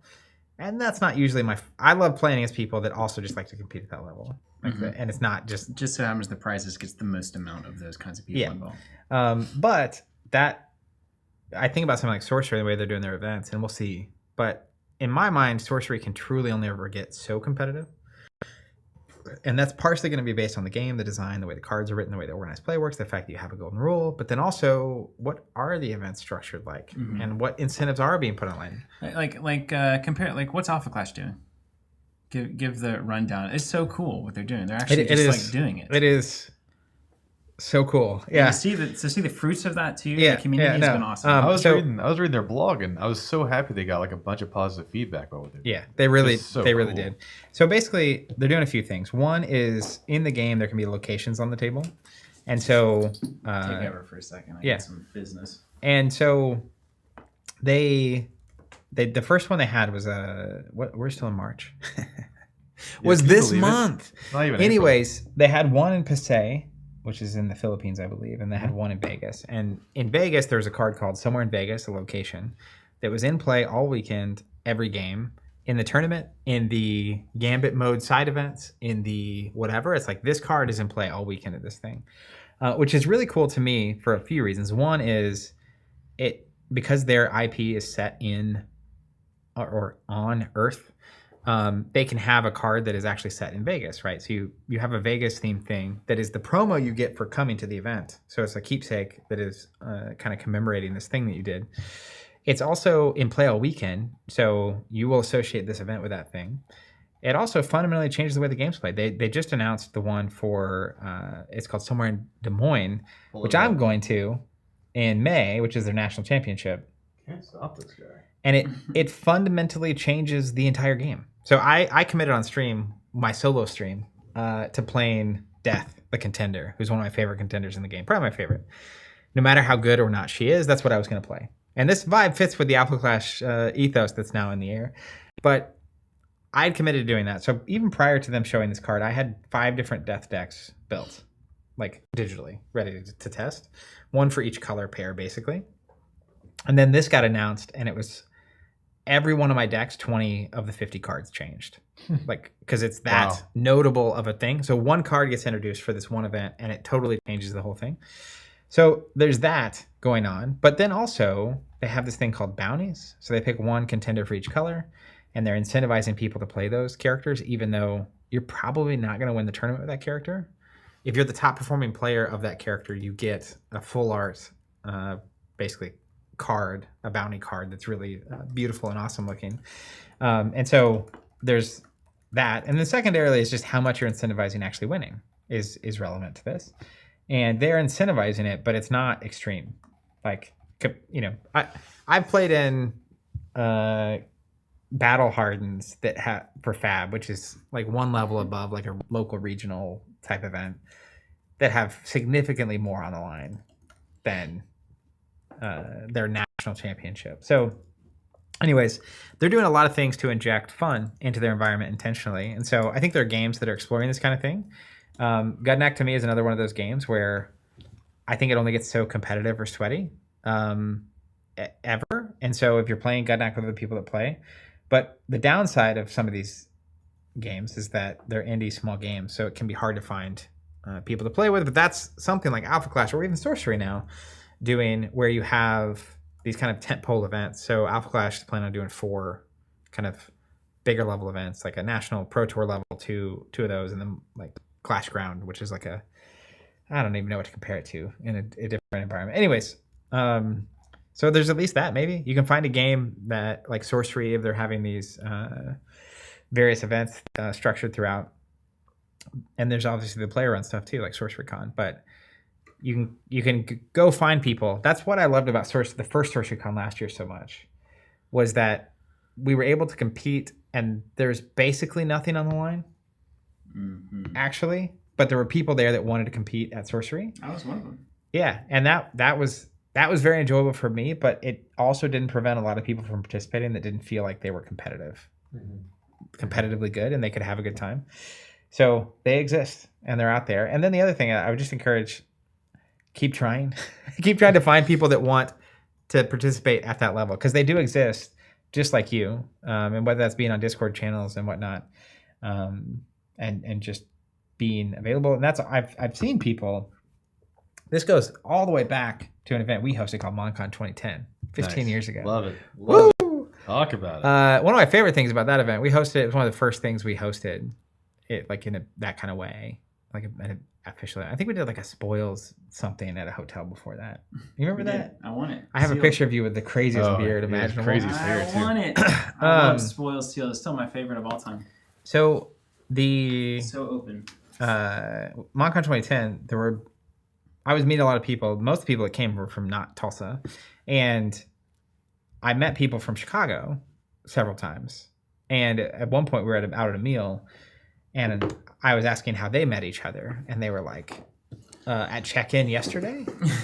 It's like, wait, you guys play Monster Apocalypse, which is a tiny little indie game at this point, and to the point that you're driving and flying to Oklahoma to play in an event and a convention, and yet you somehow didn't know each other existed. That was crazy to me. So anyways, they're out there, and hopefully you can find it. It's worth everything. Like that makes this hobby. I know a lot of people that don't have that, and that is what makes this hobby sing, is when you can find people who are interested in engaging in these things at a similar level to you. And luckily, we have had that forever because us. It'd be really nice if we could make that easier for people, Zach. It would indeed. And on that note, let's check in on the Gudnak Kickstarter real quick. Dude, look at him go. Let's go. We're running a live show now, baby. Is there any way you can show me on the screen? Not. I can look. Not safely. No, not really. If you're not going to use your computer, you may as well just put it away. I've got You the see live it? chat up. You see You it? can just use my phone and not risk financial ruin. If me spilling this beer on my laptop was going to lead to financial ruin, I would not have the. Well, you need to there. be paying me more. If the people out there Paying could go yourself ahead- less. Just because I could buy another laptop does not mean I'm independently Oh, look wealthy. at Mr. Rich Boy over here. Listen, we got Okay. 3.0 to build. There is true. no money in the coffers. So don't drop your laptop. That's what I'm saying. Or don't- Okay, don't okay. put For the a sake beer of in it. 3.0. And don't get on the Gudnak cards either, or the table, or me, please. I can see, Jonathan, what you've got. Yeah. 156,000. 156,000. If it Or gets to 8,000? 175, then I get early access to their digital client. So, You alone? well, Oh, no, 'cause everybody you else backed it? too. Yeah. I don't back anything we're selling. Look at this. Look at this bad boy. There's That's not that. true. There's the I backed- Gudnak Means I War backed booster Sorcery. set. on the Draftable screen. out of the box. Yeah, check this out. Have we opened the packs? Have we seen the packs? You want to show the packs? This Can is we not do a that? real pack. These are promo packs. Those they are give away at promo. conventions. But Those yeah, are you the can open promo one. packs that inspired the idea. Look at all that. Have you been keeping up with the alternate art that's going on, Steven? Yeah, there's a ton of them. Goodness Dude, gracious. And they're like The- getting like real, like, yeah, like it's notable crazy. artists. The Penny Vittoria Arcade art? guys. Have you seen the Vittoria art? That's like the Uh-huh. full. Yeah. Oh yeah. Zach's that's catnip. They got to hold on to Vittoria strong I mean- because Magic's going to come knocking and everyone's going to come knocking Yeah. and try to pay a bunch of money and they're going to get the FFG treatment where they lost Magali because she got paid a bunch by bigger companies. So watch out, Gudnak people. Lock that contract in 20 years, royalties, etc. Is that how that works? Yeah. So this is the pack that Definitely. inspired the packs that they're doing. Hopefully, it inspired them to change the packaging. It did. Please enjoy these super cool cards that we gave you for free in the hopes that you'll buy a bunch of them later. Oh man. Ooh, yeah. Foil Amalgam Brute. Yeah. So that was the one that's in all the packs for that convention. Just saying it. This is a gold highlighted Deep Yeah, Rock look at that. Soldier. Now that looks good. It really is nice. As compared to that other garbage. It's funny how much it does Lizard Brain me. It is. It's just Blizzard Yeah. Brain. I like this. Isn't that cool? I like this a lot. Yeah. If I had a Gudnak deck and I really was set on it, I would probably try to bling it out. I got to get that blinged out Shard Dragon just to bring Steven endless joy. Guest artist Julio Bensid on this I one. don't know. What's this next one? I haven't seen this. And then guest artist Lester John Fajardo on this. Revenant. What, is that a new card? I've not seen a Revenant, but look at that art. You haven't seen a Revenant because I only play the Ever King. But Level 3 hero, what does it do? he looks awesome. Seeker. Friendly hunters may choose any fighter in a stack to attack, not just the topmost. That is very niche. Oh, there it is. I can see why people don't play this. That's the original art. I have one more question before It's we very good ability. before we get It going. would be good against certain things. This is important. Yeah. We didn't really talk about the sorcery organized play, but I guess there's not too much to say about it. They have an organized play program. I'm tired. I'm kind of tired of talking. Yeah. What else is next? Right I mean, there. I'm not tired Right of there. talking. I'll do whatever I want. I'm a vessel. This is about some parenthood stuff. My daughter enjoys building box forts. Do you have a product that might be able to help in this regard? Maybe something that can also store rectangular pieces of cardstock. Zach, got any ideas? I don't know, man. I'm all out. You got any? Maybe you could buy something from Amazon and then use the Amazon box. Mm-hmm. Yeah. I've got a hint. Wait a minute. I've got a hint. I've got it. Look behind you. Look behind you. Oh! Bulk Box 3800 brought to you by Bulk Box. It's a convenient box. It's cardboard for your cardboard. Hey, there you go. Yeah, I mean, It's like not really a value prop, is it? But It's like on the Truman Show, where randomly in life a lot she'll just like be promoting the hot chocolate mix. She's This is like a lot like- Ovaltine. it's a lot like the Truman Show. It's Are these my cardboard cards? for your cardboard. I like that. That's one of the best ones. Strong, double walled, not bleached, which is actually more expensive to not bleach them. Very high quality stuff. Recycled material. Cost more to ship than you'd think because Made they're in actually Oklahoma. extremely heavy. These guys are manufactured in Oklahoma, so the footprint of manufacturing and shipping on this is extremely small. These aren't my cards. No, these are Jonathan's cards. And Drew is right. It does give you better leverage to smash that like button. So you can smash the like button by standing on a block box and then doing a kind of a top-down mouse or that'll work. Phone press or whatever we do now. These days, block box. Store your cards. I don't know when we became a comedy show, but Hey, I've got an idea.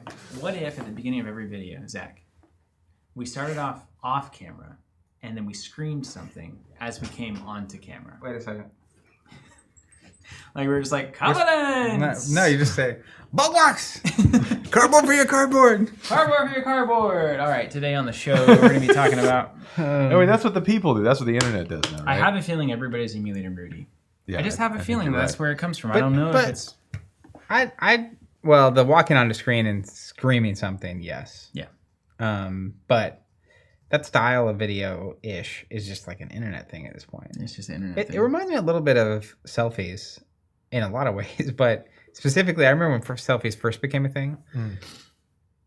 My reaction was like, "Oh, gross." Yeah. And then eventually, selfies just became like a normal thing. Yeah, you couldn't avoid it. Like the thing, it's like a more desirable picture than having somebody take it for you. Yeah, 100%.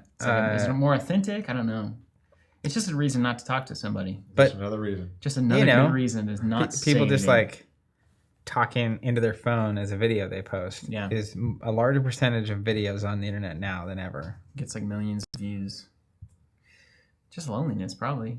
Also, it means we're ahead of time with Zach Yaks and Steven Speaks. And Still ahead of the time. So ahead, you were behind. like, why are we wasting our time with all this? I don't know. We could just you be could talking- just have a flip camera from 1998. You know, actually, that would be. We could have so much. It's kind of appealing to make that happen.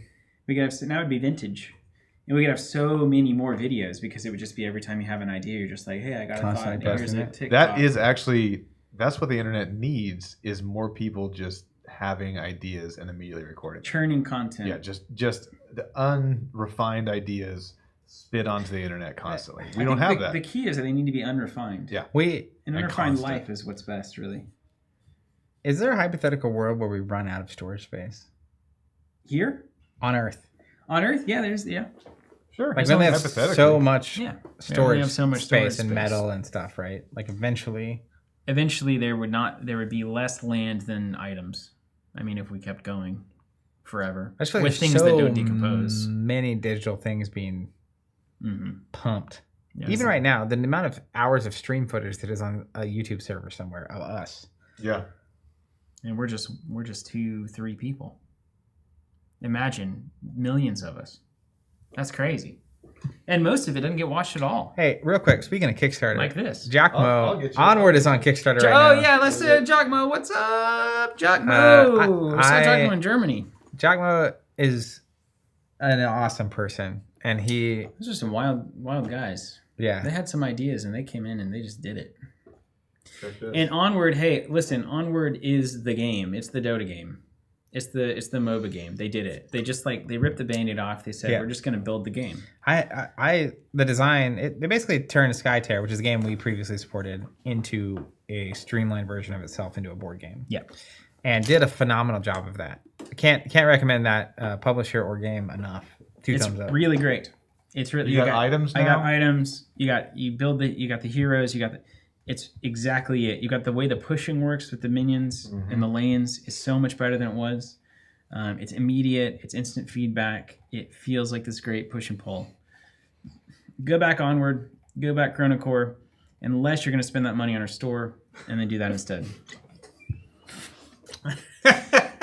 That's sales. I Baby. mean, it's not. It's just. This feels like a pandemic stream. Why? It's kind of a fever dream. I don't know what's going on here. Well, my lack of sleep probably doesn't help. There it is. I mean, the crazy thing about, I'm just picturing not talking about these things because it's like, oh no, people might buy that instead of buying it. You're just making people aware of things, and then they'll buy what they want to buy. No, that's not how marketing works. I don't. You have to convince them that your thing is more worth buying by hyping and FOMOing. I hate that. Well, I'm sorry, it's what I'm doing. You keep doing it though. Available for a limited time on our website until they sell out all of our products. Limited until they're gone. Because nothing in this world is infinite, so it's all limited. So buy. Consume. You'll never know when you get a chance to buy again. Consume. But actually, if you do buy something, thank you. Yeah, thanks. Because nothing in this world is infinite. I think that's a good tagline. Nothing in this world is infinite except the love of a mother. It's true. It, in most cases, is infinite. Yeah. Not 100% of the time. Hey, let's break down this Gudnak deck. Okay. I have to go to the bathroom. Okay. Then Just I'll kidding. do this by myself. No, that's fine. I'm actually joking. Well. It's like I was expressing a joking lack of interest. Oh, I see. Well, you don't have to be I interested. do have all of the moons and all of the characters that bring in moons and all the things the moons change into. So Okay. This you is the don't new. have them, but I have them. It's a new Marvorren expansion.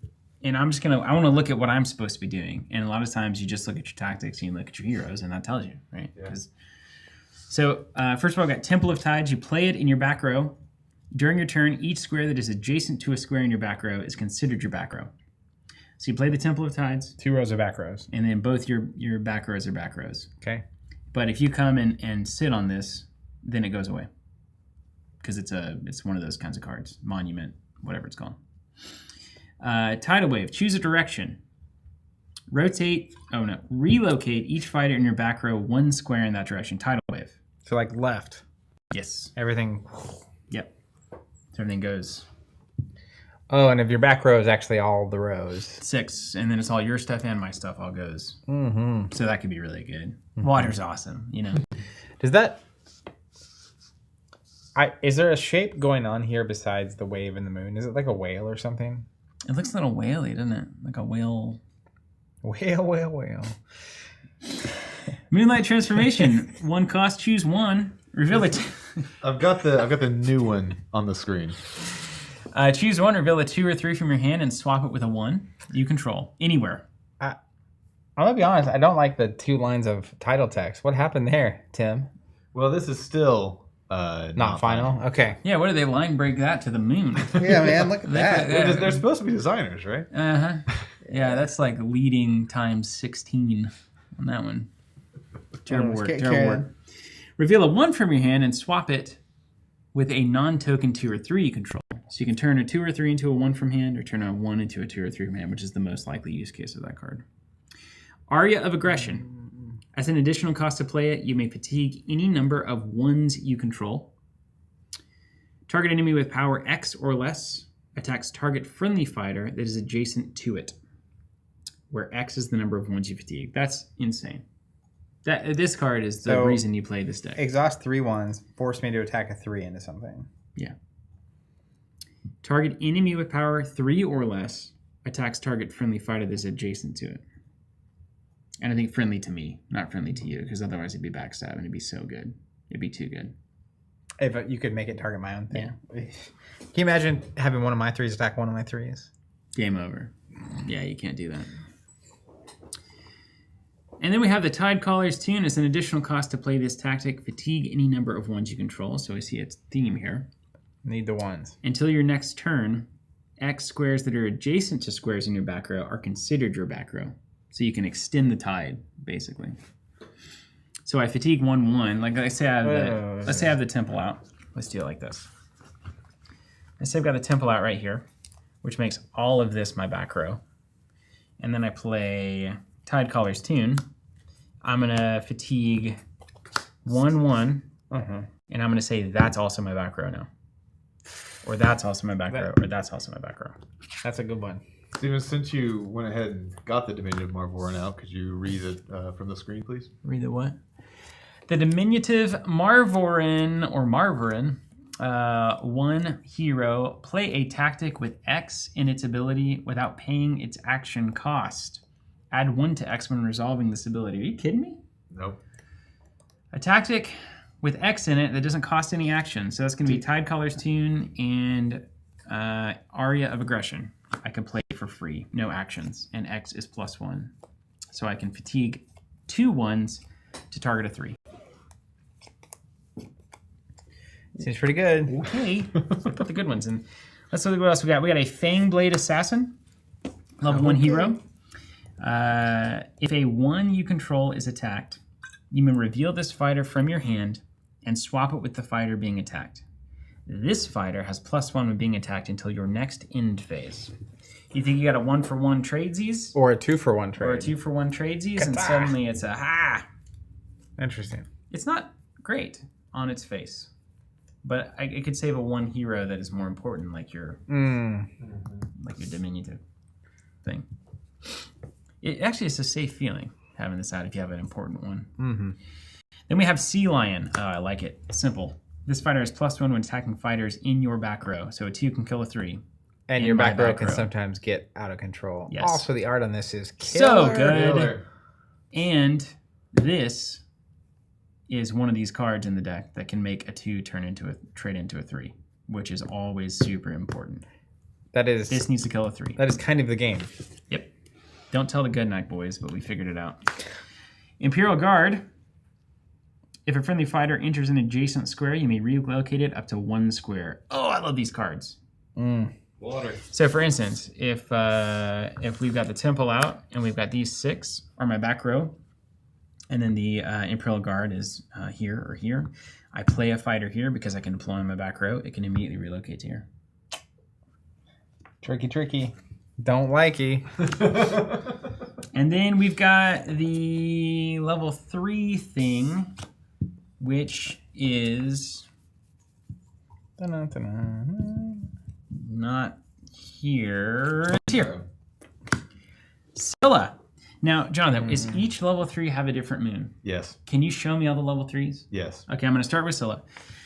During your turn, each square that is not an opponent's back row is considered in your back row. So that's another way to make these 6 the back row. This fighter may not leave your back row. So that's why extending your back row could be really important. Also, yep, it stacks. Yes. So Temple of Tides plus Scylla means everything's on. Because this is during your turn, means you each can deploy square your adjacent gates to a square in your back row is considered your back row. So bada boom, bada boom. I like watching Zach's eyes take all of this in. And Zach then reacts. On deploy, put New Moon beside your Stronghold. That's what that looks like, New Moon. At the start of your turn, if you control Scylla, rotate it 90 degrees. After 4 rotations, little Warhammer Champions, flip it over and place it in an empty non-gate square in your back row. If you cannot, discard this card. Empty non-gate square. Oh, you know what? Becomes... If you can trigger that when you have this is my back row, or even this would be ideal, because I can't defend this. It has to be non-gate, so it can't be these but it'd be better to be here. It could be here. So you deploy the Whale of Eating All Things, Charybdis. The new one's on the screen. Charybdis. It can't move or attack. It's a brute. That's a bit change here. That is a big important change. It may not take move or attack actions, but it can take an action to target adjacent enemy fighter, make it attack this fighter. So it can eat 2s, and then it can also make your 3s trade. Plus, how cool. See that pirate ship getting swirled up in there? It's very cool. But I want to play the pirate ship, honestly. Jonathan. That is where our interests aligned. Now, here's the cool thing about this expansion. The 3 moon combo. How many of them are there? 3. There's 3 of them. All right, so we've seen this. We also have Melpomene. Wow, first try. Thanks. I took Ancient Greek. Tactics you play that target a single fighter can instead target up to 2 fighters. I think you would have to have a specific deck build for this. Yeah. And then put Harvest Moon beside your Stronghold. Ooh, a little Neil Young? Neil Young did Harvest Moon, right? Not Neil Diamond, Neil Young. Definitely. Harvest Moon, after 4 rotations, flip it over and replace Melpomene that you control with it. Now, I do not know. I do have them, but I don't know which belongs to which moon. I bet we can figure it out. So, have they shown them? Like, can we show this stuff? I don't know. They gave them to us. I think we can show Okay, we can show them. Hydra. There's a moon in the background. Okay. Oh, yes. But this is one because it's a token. Oh, yeah, no. So it's one of the ones. This tracks with her ability. Okay. So tactics you play that target a single fighter can instead target up to 9 fighters. That's gross. Because it's a 9-headed Hydra. Hail Hydra. This is the one I'd be playing. Why did they send me this deck? This is not. I don't even want to play it anymore. I want to play the Hydra deck. I suppose we'll just have to play again. I want to play the Hydra deck in the future. So bad. When we have the Hydra. The Hydra is so cool. And you would choose tactics that, obviously, played. Yes, like all of not these. Yeah. Yeah. There's a reason they don't have you playing Hydra with this stack. Well. Okay, the other moon, please. Yes, other moon. The other person, got, the hero. This is the hero that does the moon. Oh, I love that art. So they have City a in the brute background. hero, soldier soldier hero, hero. and a hunter hero. Is that right? Yeah, that makes sense. I can't read it with Chrono Core. Yeah, that's right. You guys can't see If it. a fighter you control entering or leaving play causes an ability to resolve, you may resolve it in additional time. So your Genesis and Death Rite effects are doubled. You've been deck building for sorcery, haven't you? Oh, constantly. Blood Moon, gorgeous. Yeah, real nice. All right, what happens when we get 4 turns of it? When you get 4 turns, you get one of these. Shannon, the The Leviathan. If a fighter you control entering or leaving play, it breaks or resolves it 2 additional times. So triple all Genesis and Death Rite effects. That's crazy. And it's a 3. This faction's bomb, dude. Yeah, I think they put some work into this one to make it good. It's almost like they wanted people to back the campaign, you know? As opposed to the other 4 factions. Yeah, just garbage. Complete waste of time. We don't have to even play today. We do. And we don't have to. It's already on the thumbnail. Well, just we kidding. going to. Let's do it. I was joking. Like I can't win because your cards are so good. Yeah, it has nothing to do with the fact that you slept for 3 hours. Why did you sleep for 3 hours? What were you doing? Are you just standing there? Yeah. So, sleep standing up? Picture this, right? 2 a.m. I'm just standing there. Why can't I sleep? I don't know why. I just can't relax. Do you need to start taking drugs or something, like Ambien or something? Maybe. Apparently you do weird things on Ambien. Me specifically or People. That can really make you do weird stuff that you don't remember at all. I don't know, man. I don't know. Phoenix Mon asking, imagine if you could cross factions with some of these abilities. You can I do in draft. know in draft you can cross That's factions. how it works. Were you thinking about things? Stressed out about stuff? Worried about things? I don't know. I don't know the answer to that. Search your feelings, man. Steven, you'll appreciate this. So I was looking through my email this morning, and I stay out at work very late. Mm-hmm. And so the new version of the video we're working on went live for review at 2 a.m. Mm-hmm. 2 hours later at 4, it says, Zach commented on your video. Oh, no, that's how you know. Like, ooh, this is our sleep schedule. You're like, this stream is going to be on fire. He sent me a message and he was like, our poor sleep schedules. And it was his back-to-back emails. Do you guys know that that's what gives you dementia? That's what they say. Not sleeping? Yeah. I didn't choose it. Well, yeah, you better figure that out because I don't. Yeah, I mean, I routinely don't have problems going to sleep or staying asleep. Wait until you're like at least 70 before you get on that road because we need to get a lot more years of work out of you. You can't let all this experience just go to waste. I don't want you wandering around. Yeah, dementia is one of the worst illnesses on the planet, as is Alzheimer's. So don't do whatever you can. You know, I agree. You got to let your brain repair. I will do my best. Yeah. So next time you're sleeping or trying to sleep, think about how you'll get dementia if you don't. Definitely add onto that stack of things. Maybe something's in the air. I actually had the conversation with my son. My son cried last night because he couldn't go to sleep. And I did the thing where I was like, well, there's some games you can play. You can either try to keep your eyes open as long as possible. Remember that one from Mom? Or you can close your eyes and pretend to be asleep and see how long you can do that. You don't count sheep? It eventually worked. No, I never got that to work for me. Yeah, I didn't either. I think about deck building a lot of times, then I fall asleep. Yeah, I put my brain on some like fun spin, and then I just You know what I did? What's that? stay awake. I watched the first 30 minutes of that video you sent me. Thank you. Yeah, good job. And I was like, all right, now I have peace. Because guys, nice. It's a peaceful video. It's a peaceful video. Dan, you're so right. That deck is shuffled for sure. I've been shuffling this for like an hour. Hey, apparently the Chrono Core decks showed up. You want to at least like get them, see if Speak they're out of the there? devil. Yeah, I can just see. We can see what they look like. Oh, learning new languages helps with dementia. There you go, Zach. Oh. Espanol, por favor. That was a pretty good Spanish. Good. I nailed that. Yeah, good job. Did you take Spanish in high school? No. Miss McCartney? No. I took one semester, and then my oppositional defiance kicked in. Yeah. And I was like, you can't teach me what language to speak. Wow. But then I didn't have any language credits in college, so I learned Japanese. Yeah, I think that was probably a net positive. I feel better about that, honestly. Now, I honestly, from a functional perspective, wish I would have learned Spanish. Yeah, me too. Yeah, very much. But I didn't. Still, I got a nice trip to Japan out of the deal. So, can't be all bad. Yeah, that's good. I didn't get a trip And to you, Greece. you went Latin. No, ancient Greek. Ancient Greek. Yeah. Even more useful. It has been useful. But I was able to pronounce the name of that. You snake. nailed it. Actually, it's funny. Tim on the podcast was talking about how he was like a Latin scholar because by the time he had gotten into college, he had been through the Monsters Manual so many times. It's like, oh yeah, chimera. Yeah. Yeah. Those are normal words to me. Yeah, I agree.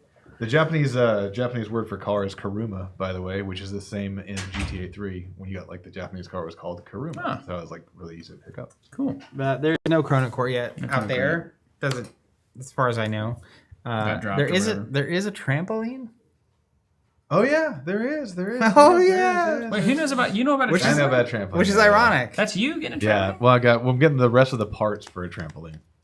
Rest of the parts for a trampoline. They say it's the most dangerous toy on earth. Well, we put a net around it. That'll solve it. Yeah, fixed. I was not allowed a trampoline when I was a child. Oh, really? Yeah. Do we know if we're going first or second by the time we're doing the thing? By the time we're drawing our cards, Mhm. yes. You want to even Steven it with that D20 over there? Yeah. Wait, we do know or don't know?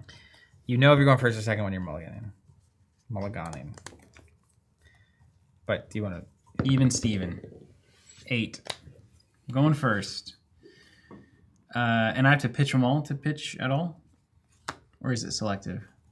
You want to just make it what we want it to be? You want to be the good mulligan? Yeah, let's do. That's the vibe we were talking about earlier. Mm. Why suffer when we cannot suffer? I really don't want to put one away. That's always the question, isn't it? Not to put one away, but why sever when you can just not? Do we Actually, shuffle back in? No, I think I'll just keep all of this. Real encouraging, chat. Thanks for encouraging my purchase of a trampoline. I loved our trampoline. Yeah, I know. I think it's going to be good. So do I draw before I shuffle? Just do it the way you want to do it. All right. We're doing it like that. Tim's not here. He can't tell us what Yeah, to do. Tim You can't tell me nothing. No, we don't care.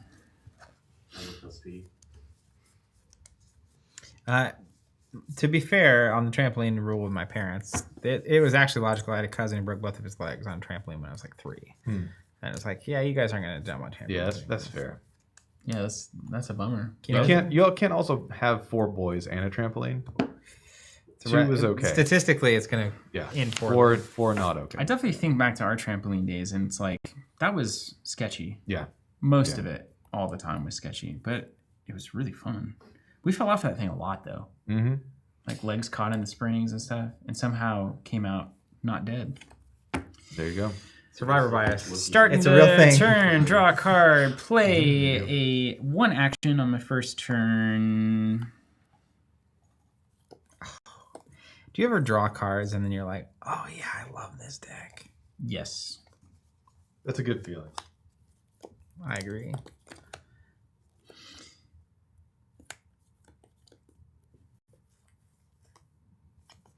I'm going to play an Imperial Guard here. That's the one where if a friendly fighter enters, I can relocate up to 1 square. Okay. I figure that's a good first You only get turn 1 play. action on the first turn? Yeah, that's right. Yeah. So I draw, Yeah, and you get 2. now I get 2 actions. And we're off. We're Gudnacking now. Pacifico's good. Is it? Yeah. At a certain point, beer's beer, you know? Cerveza is It is. cerveza. It is good. But it's like, it's not asking too much of me. I feel like sometimes beer is like, you want to taste this? Oh yeah. Like in a big... It's like, no, like it's like barley. Yeah. No, that's ultimately like. Do you want to taste this? I don't want a corn heavy... That's- That's that Quitting Time beer at Quick Trip. Apparently. Dude, I tried that thing. It's like a corn mash. It's like a slush. QT They just beer? put it right in the Yeah. can. They brought back an old like 1940s recipe or something that Quick Trip used to use for their own beer. And they brought back this vintage. They apparently made it to the old recipe. They were drinking some slosh back then. Yeah, they're a little hardier than we are now. But it's good. I My mean, drunk it's are. cool. I like the idea of it. That's Yeah. what I mean to say. Yeah. I don't like it. Well, it's per like se. that's like if Jasper's listening, like the idea of like where they got to, and long-term beer culturist, which is this is a good beer that we can drink a lot, and not like a hey, look at the flavor. Yeah. It was a lot of times it's just for like also making the water not kill you. That's true. I'm gonna play a Solarian Soldier here. Your play was less cool than Steven's. Yeah. Can you say the number next to that soldier, please? 3. Thank you. Oh, your play is pretty good. Sorry. I respect you now. I respect it. Draw a card. Phenomena excited for beer or cider. Did you already read that? I'm not a huge cider fan, but sour is like the taste pocket that I'm least excited about. Oh.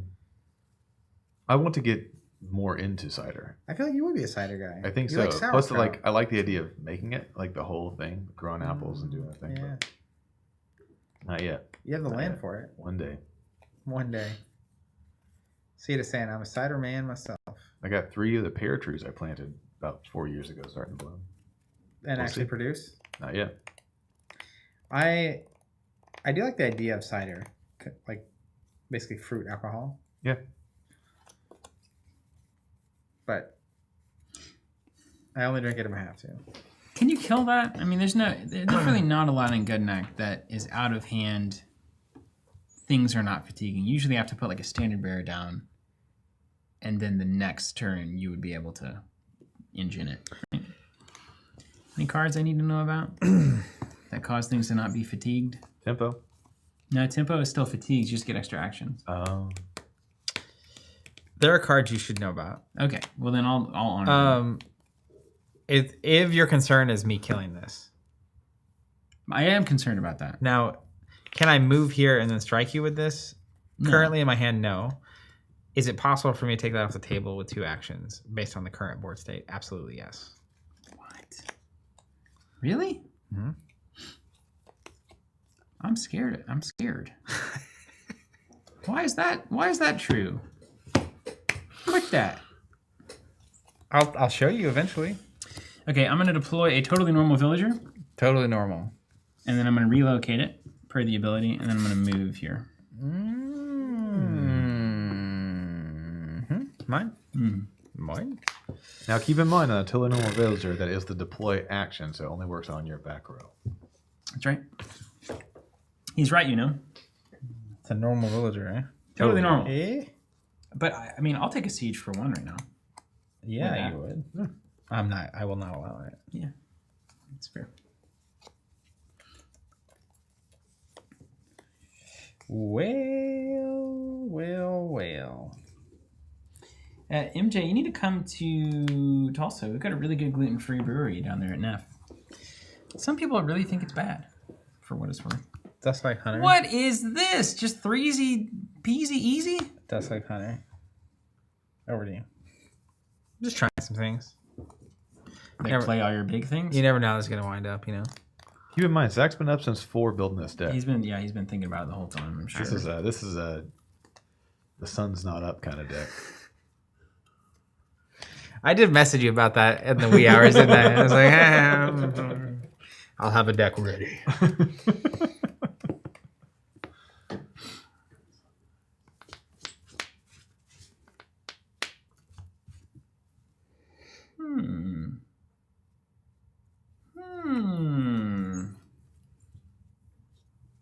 It's hard to get there. So you roll in, and then what happens?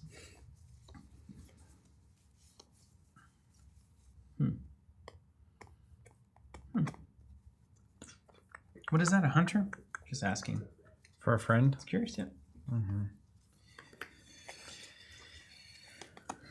I don't think now is not the time. It's not the time.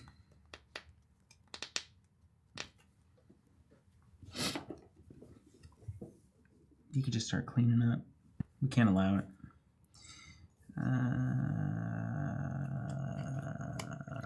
Bravo Squid, what are the new circle icons on the Marvorren? I do think that they're referring to the tester icons, like the beta icons that they have on there instead of the actual ones. So, for instance, Pop it like it's hot. so you see that little round thing is different than the normal Gudnak icon for always active, First action is draw. Oh, yeah. because they're got just using like basic text. That's what it is. It's just that it's the testing, play testing icons they're using for quick iteration. Yeah, nice. Okay. Okay. You really got to set these guys up. Second action, we're going to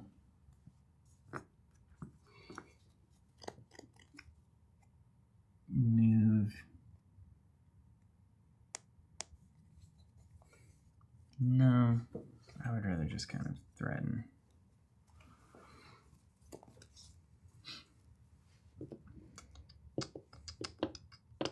It's a tough game. It's a tough game, man. Pow saying just back the new Gudnak Kickstarter. Good way to get started in Europe. Welcome to the fold. Great publisher, great game. This game's hard. It is strangely difficult. There's a lot going on. I think it's because you could reasonably like solve the equation. I know. Mm-hmm. It's just enough to solve it, but it's a difficult equation to solve. I need to think what happens if I do the thing. Okay. You just take your time. Let's see if I get anything. Oh wow, Zex is gonna crack some packs over there. Yeah, I mean, Keep that monkey brain active. good. Goodness. I don't know if I'm gonna make it. Ah, yes, we love it. See, this is my advantage. I'm annoyed by the fact that thing's in the middle now. Like this. It is good. It is. It is good. Like this though. Look at this Griff dog. He's a good boy. Gonna put that in this pile of definitely not Griff dog tokens. And then the Acolyte Solar. Look at this thing. Mm-hmm. That's a good one. It's cool.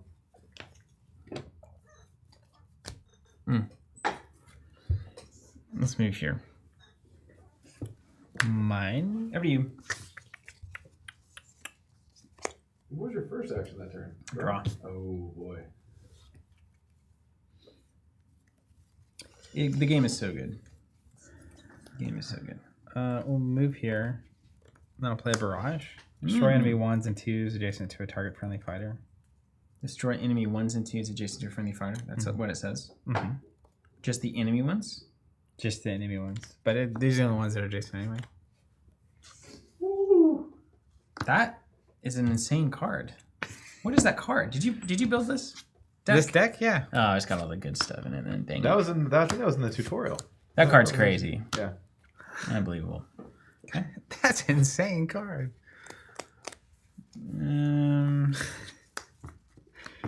It's a problem. It's a shame your face is not on camera for that. Yeah. Wait a second. Shock and disbelief. Listen, the Gudnak Tim, was saying on our Discord today that I don't know how to play the game. So I have a little chip on my shoulder now. You should. All I know is I love the Everking, but he is so hard to play. Mm-hmm. All right, deploy there. Level 2, +1 against soldiers. And deploy here. Totally normal. That's totally normal, dude. All right, draw. Totally normal.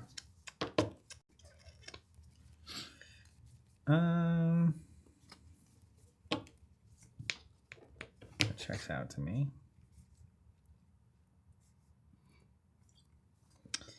I will play Solarian Soldier. Solarian Soldier here. I had an I after the R. I like Solarian.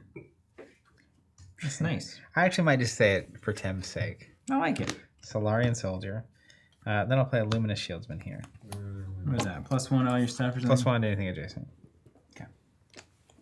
Very good. To a maximum of 3. Okay. So my 3s can't be 4s.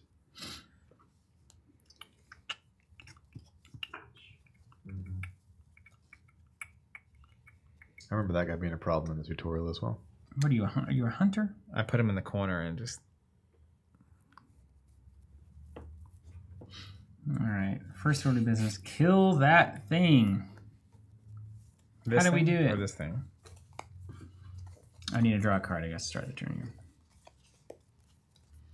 Kill that thing.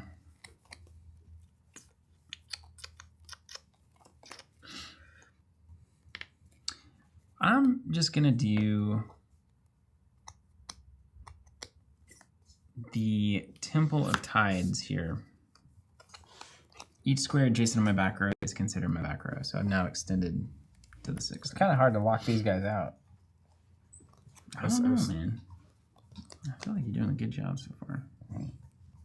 Over me? Yeah. Okay. Now, can I put stuff on top of these monument things? You can. Yeah, just Zach does. Then I get. Is there text active if you do though? Yeah. No. No. I don't think. No, we need to look up the rules for these. Yeah, we need help. Help. Let's see. Unless you can't put things over them. I can't remember how the spores work. Spore colonies. Could I cover them up? I don't think I could cover them up. Where's Speed? Yeah.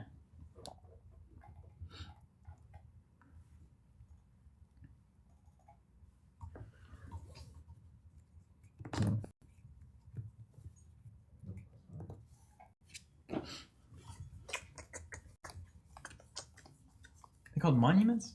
Constructs. Constructs, thank you. This is a construct. Hey, Chaotic Great just was summoned. Hey, how does this temple work? Can I put stuff on it? If Zach puts something on it, it goes away. Is that right? That is true. I know that to be true. We assume that that's the case. It's got a different icon and it's got a little. It's construct, right? Yeah. Zach. Yeah. And then Zach. How do constructs work again? Can you pull up Let's the draw a card. spore colony? Yeah.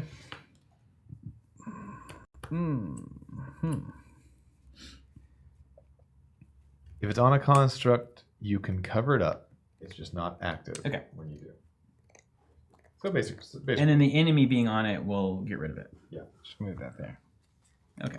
For no reason. No particular reason, no. Draw a card. Start the turn.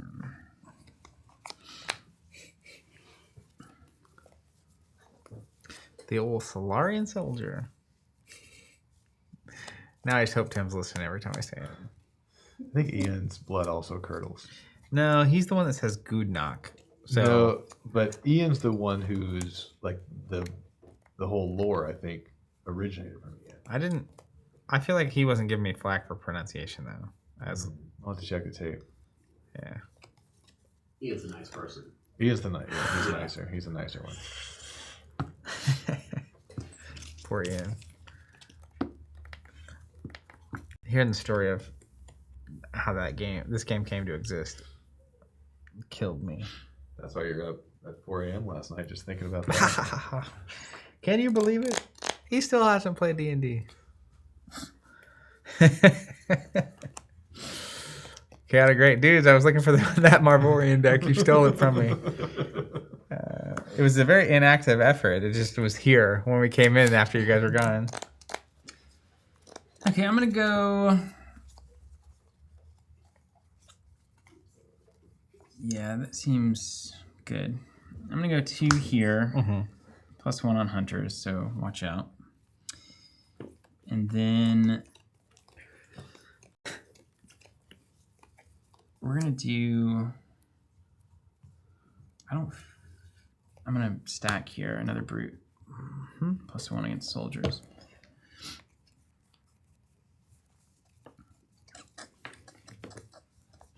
We're doing the old French Indian defense. What's that mean? It's an old chess defense. You free your weak side bishop. And you make it really annoying to attack. But it also sucks if they know what they're doing. So I feel confident it's going to work. So all that to say, feeling pretty good. Well, you're just going to love me. Yeah, you're gonna do all. What are you gonna do? You got the card. You always got the cards. I got to learn the whole card pool by now. I'm gonna play Battle Master. What's that do? When you just play a tactician, choose a tactic from your graveyard and put it into your hand. You may not choose the same tactic more than once. Oh wow, that's very good for you. Yeah. Then I'll play a barrage. Here? Yeah, you already know what it is. Wow, that's very good. And then over to you. That's crazy, actually. Yeah. I'm afraid you've won already. Actually, I kind of know you've won already. Yeah? Yeah. I don't think I can lose this many cards to one card of yours. But it's just chump cards. No, these are all good. These are twos. One of them's a hero. Yeah, but like... Yeah? Yeah, I agree. I agree. You can rack them up. Oh, no. We'll let the suffering continue. I'll be right back. You wallow in the suffering. I'm wallowing. We'll play... Oh, I need a draw. Let's see what we get. Ooh, and a tactic. Aggression? Yeah, the Aria of Aggression. I don't have enough space to get these ones out, though. It's tough. I need to clear out the board. That brute, that double stack brute was important because it kept him off of the temple because I can go 2 into 3. Trade. But now I feel like he can easily just trade here, expose his 3. He can even move the 3 in. That would be, I think, a mistake unless he hits a 3 off the top. But it does clear the way for now the Solarian Soldier to come through. He just trades here and then moves in. But I really don't want to cover that up. I think I'll just drop this 3 on the board and then cover my back row. Ideally with a 2.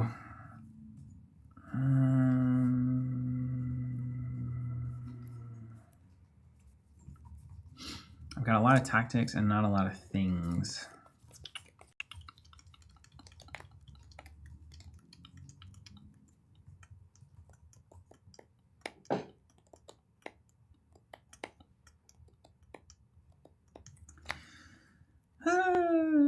I need a barrage. That's what I need. That battle, that +1 thing is a bummer too. Yeah, he's got all of this. I don't know how to. I don't think I can get through that. Yeah, that's a bummer of a start. He combo womboed me. Yeah, he did. With the double barrage and the super hero setup. He did it. He did it. Got it great. You want to handle this question here? About if there's a digital version? Adjacent and friendly fighters have +1 when being attacked. I'm gonna have to get like a tidal wave or something to try to get through here. 3, 2. I need a +1 against hunters, but that was just barraged out.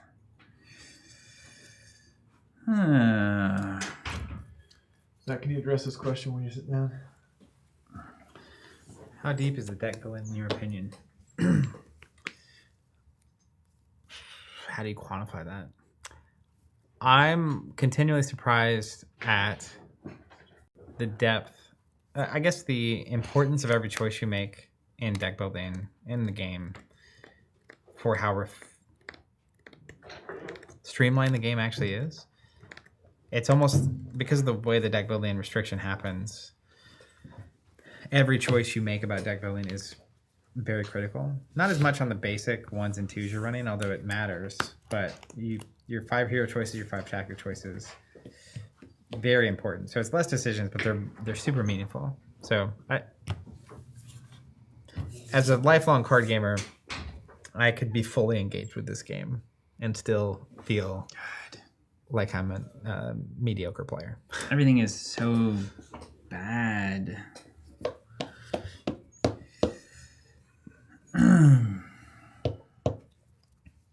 That's very bad. I'm afraid. Your prospects? I mean, even there are things that I can do to try to get this problem. Like I can't win here. Yeah. But the solutions there don't work because of the particular kinds of plus against this and stuff that you've got here. So we're in a very problematic situation. Yeah, like double barrage is bad, but I also have 2 of my 3s on the table. Mm-hmm.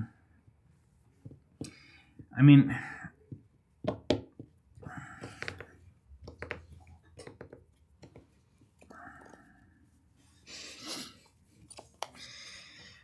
Oh, Chaotic Greats taking shots is trying to ramp Steven up here. I mean, this is bad.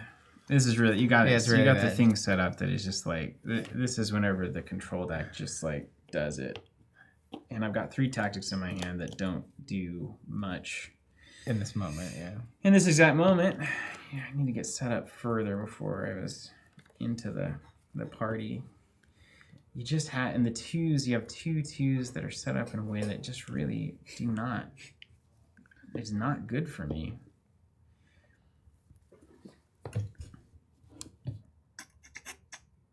If I think a little harder, The solution will present itself. maybe I'll get there. Because I can't even, a 3 can't even attack into this because it's trading with the shieldsman. Mm-hmm. So now, even though I could drop a 3 here, I actually don't threaten anything because I can't trade here with a 2 and I can't trade here with a 2. Mm-hmm. I have no way to just get that off the board with like, you know, some kind of a tactic. I don't, anything I can play here is just going to lose to whatever trades you currently have on the board. So it's just kind of like, I don't know.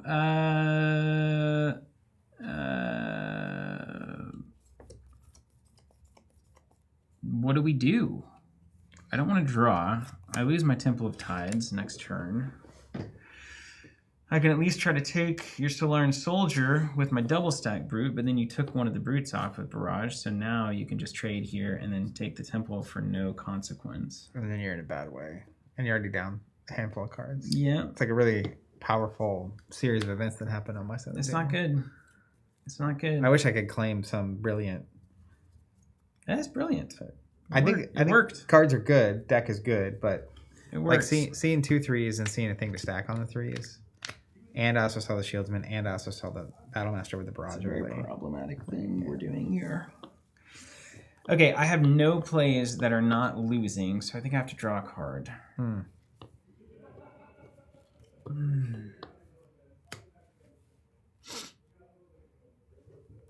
First action, we'll draw.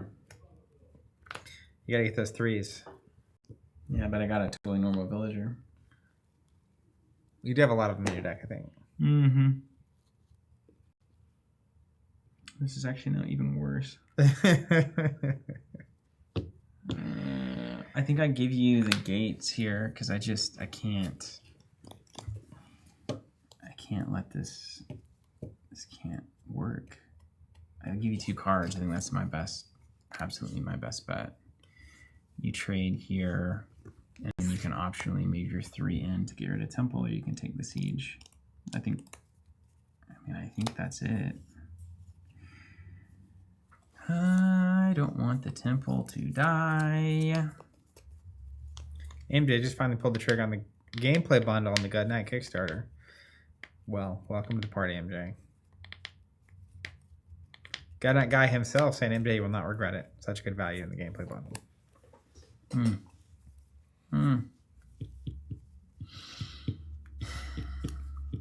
Okay.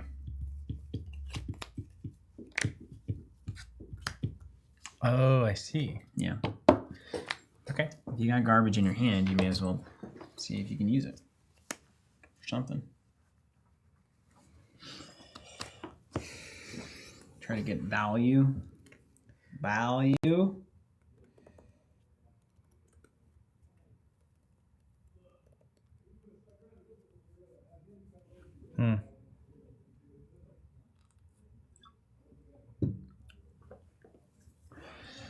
That would be kind of annoying.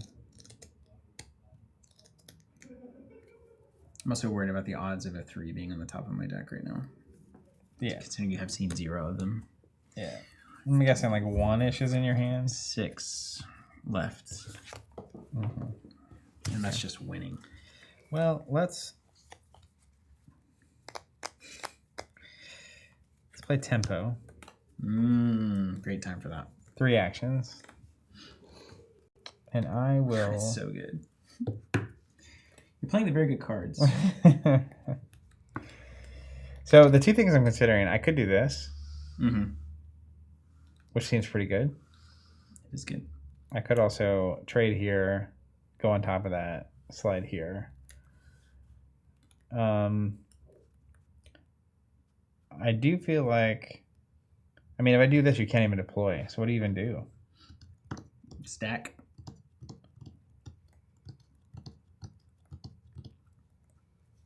That's true. You could draw 3 to put on top of it, Mm-hmm. but you won't draw.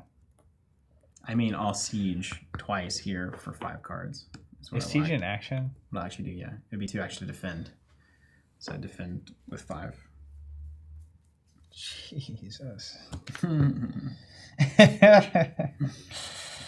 Woo. Uh-huh.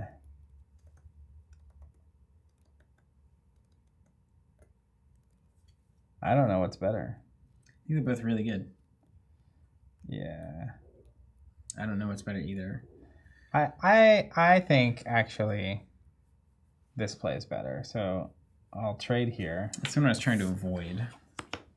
I'll go on top of that. Yeah. I think closing down your back row like that is I think worth so a lot. too, yeah. And then now I'm just like super stacked here. You got the tidal wave. No, that's one of the cards that could have done something. And then discard 2. And it's from If hand. I want to. Is see the get rid of this thing. You discard cards from hand. From hand. Yeah. For some reason, I always think it is deck. MJ, when can I sign up for the TC Gudnak subscription? So we're not planning on offering a subscription for Gudnak because we're in this. They did the Kickstarters to make this happen, and so we kind of act as a post Kickstarter way to get the game, and presumably they would do future Kickstarters for future expansions. So the subscriptions and Kickstarters don't really jive super well. That was ultimately why we ended up canceling the Keyforge subscription as an example. They made the decision to keep going back to Kickstarter for each release, and we don't we don't want to compete with publishers in a weird way. It's not really. I mean, it's like, do you want to back the campaign or do you want to buy a subscription from us? So, anywho, there's no current plan for a Gudnak subscription.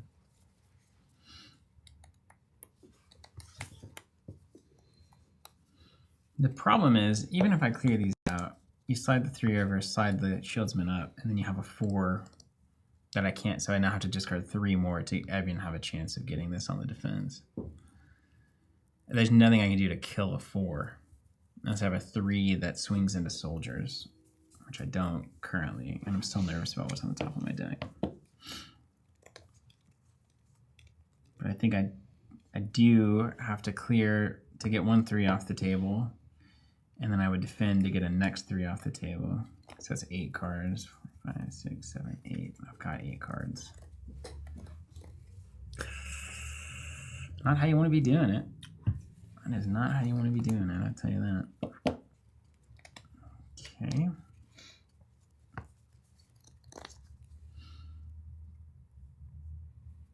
Attacking brutes. Okay. Oh, and it's bad if you move that shieldsman up. Oh no, is it bad? That's so bad. Woo!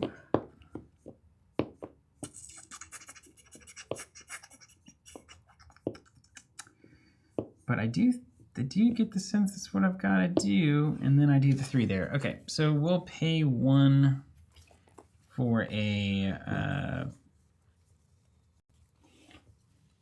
Moonlight Transformation, 1 action. Reveal a 2 or 3 from your hand. I'm going to reveal this 3. And then swap it with a 1 in my back row. And then I'm going to swing into that 2. Back to you.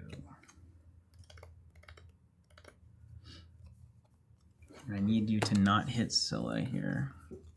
Or my other 3. 5 cards. That's not a terrible shot. Not a terrible shot.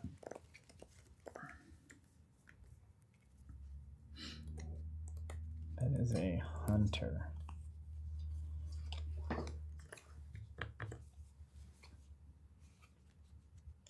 Jonathan, Shieldman can't go higher than 3. Does it say that? Oh, Yeah. Maximum of 3. Okay, cool. So I could still kill you if you moved it up. That's good. That's better. Better. Jonathan, watch from the car. Jonathan's watching from the car. Jonathan. Jonathan. Jonathan, my boy. My gentleman. Well, you know how it be. Mm-hmm. What's a siege worth?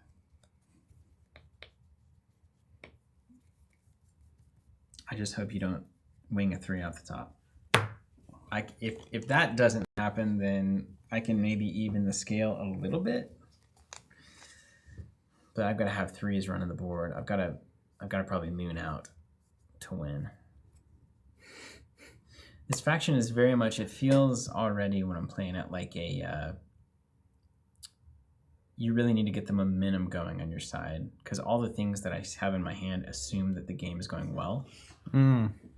It's like a tide kind of thing, right? So you got to get set up, and then once you start winning, you start really winning. Like yeah. But if you're not winning, they're all not good. If the tide is rising, Yeah. Here's what I'm gonna do. I'm gonna reposition these two, Oh no. and then I'm gonna slide this guy up. Okay. That's a good play for you. Oh, bad for me. That's what needed to not happen. But there we go. Bye, Priscilla.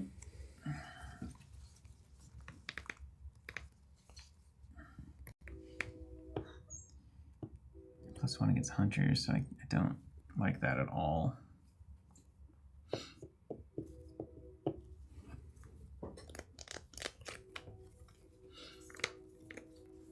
Okay. He's got to go. Okay. Oh, I need ones out to do anything, but I don't have ones out because you flooded the board. You ran the offense. You did it. The best control was a You figured it out. big old hammer. You figured it out. How many more cards we got? 4? 4 more turns? I'm at 5. Yeah. I will say, if you're watching this and you're getting into Gudnak or thinking about Gudnak, just be aware, card draw is weird in this one. That's weird. Because cards are your life. Normally things that are like, draw a card. Very good in a card game. It's weird in Gudnak.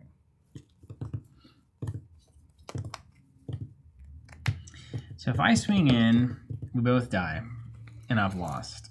Can't happen. We gotta defend that. Your shieldsman probably doesn't matter. You can't move your Solarian Soldier in, really. Well, you can. You can. And we can kind of try to get somewhere there. I think we're in a defend situation here, unfortunately. So we will...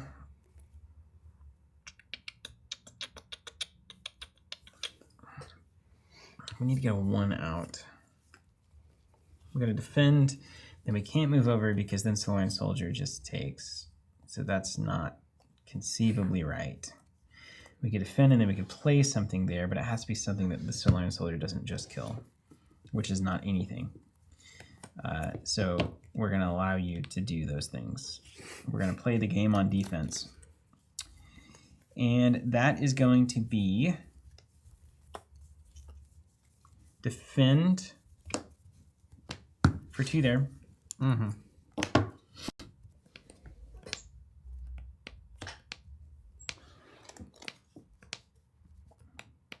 I need movement. I need tricks, you know?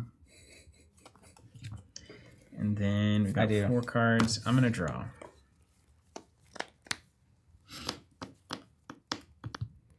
Over to me? Yes.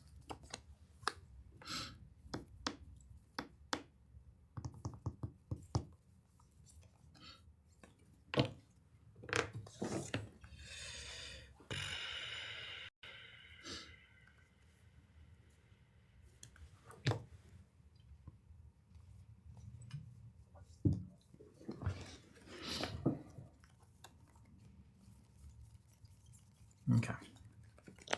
Silhouette being gone is a problem.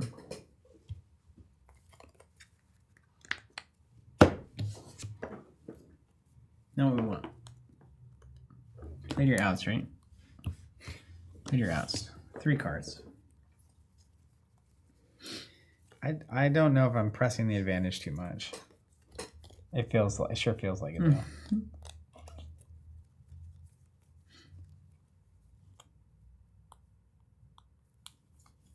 Okay. I guess. Let's unleash the birdhound. Woo! Is that dogs? 2 dogs. I'm just gonna put them here. Who did that song? Cisco? Alt art birdhounds or griff dogs, I'll have you know. That is from the pack I just opened. Boom. Look good. Yeah.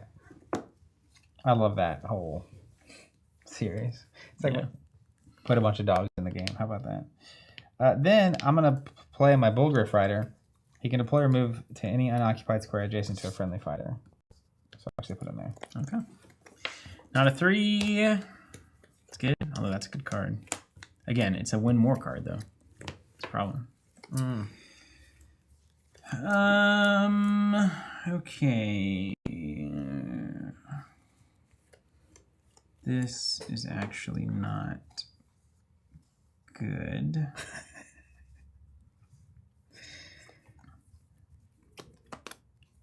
So nothing else has changed. So we're kind of in the same situation. Just get to deploy a 3 there somehow. It's my big hero. Yeah, so that's not also good. It's, nothing's changing here. We're just getting ground down. That's what's changing, Steven. I guess we'll see. I'm going to discard 3 on a defend. And I either draw the 3 or you discard the 3. So it's 50-50. I may as well try to draw it because it's probably the only thing that could ever matter. But if you, I guess if you draw and I siege, you don't lose because you actually have a card in your deck. That's right. But if you draw and it's not the card. Well, I'm feeling like, okay, you move something in here, you siege me. I really don't have a good way to draw this card and then not lose on the next turn. So even if this is my 3, I would never get to play it. Yeah. I can't move this over. And similar situation. So you'll move here. I take, and then I have to defend in a way that I can take your soldier back. Yeah, this is a losing. So I'll draw. And then He didn't give up hope immediately, so we're feeling good. And then I'll I hear you, Juan. We actually workshopping this. So stay tuned. Over to me. Over to you.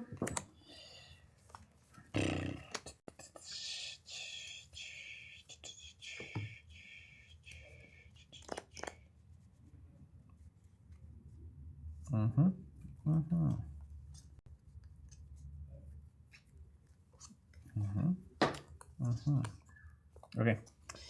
Let's move him here. Yeah. And then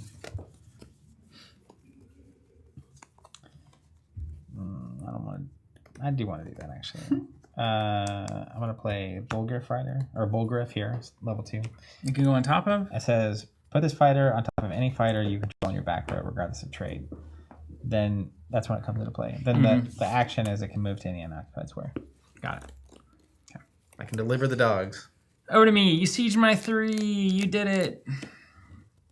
I didn't draw my 3, so this is a problem now. Oh, Big so problem. you had a good poker face though. Swing into that guy, Uh-huh. and then play this over as a hunter. Fangblade Assassin. Doesn't do anything. It's just a 1. Okay. But it's saving the Solarian Soldier from eating my 3.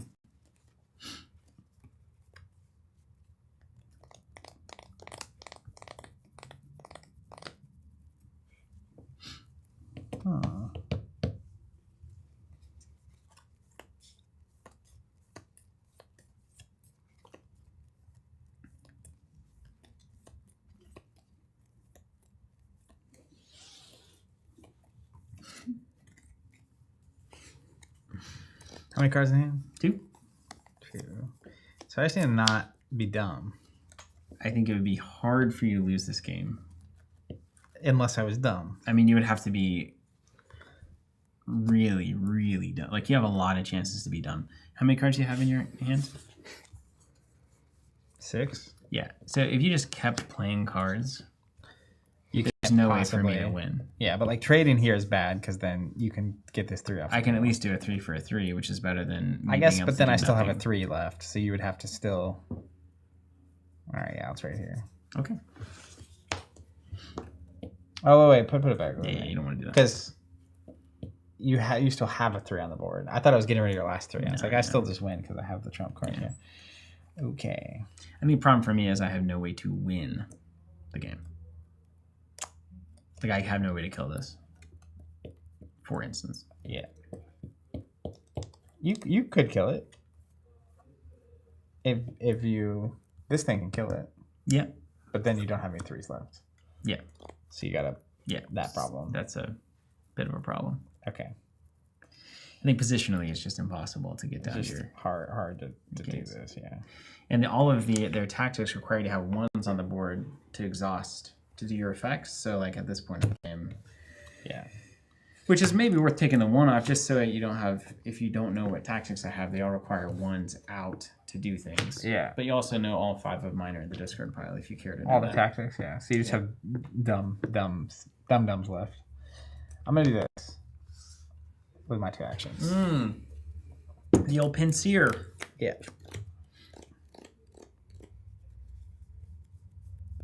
Because if you're gonna trade your 3 for one of mine, I want you to trade for this one and not this one. For one of mine. For one of mine. Yeah, it's funny because Another one. It's the first time he's been watching us live. We've been watching since we were cooped up in 2020, but hasn't been with us live until just now. wow. 5 years later. That's it was awesome. this week, 5 years ago, we started doing the pandemic streams. Isn't that crazy? That is crazy.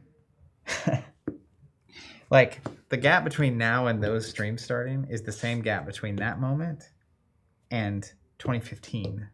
That is crazy. That is crazy. Like, that's pre-Destiny, that's pre-Arkham, that's like Conquest is coming out, LCG. Yeah, anyhow. Getting old. Okay, let's go +1 against hunters there. And the LC line +1 when attacking fighters in my back row. No cards. No cards. Ookily dokily. Let's see what happens.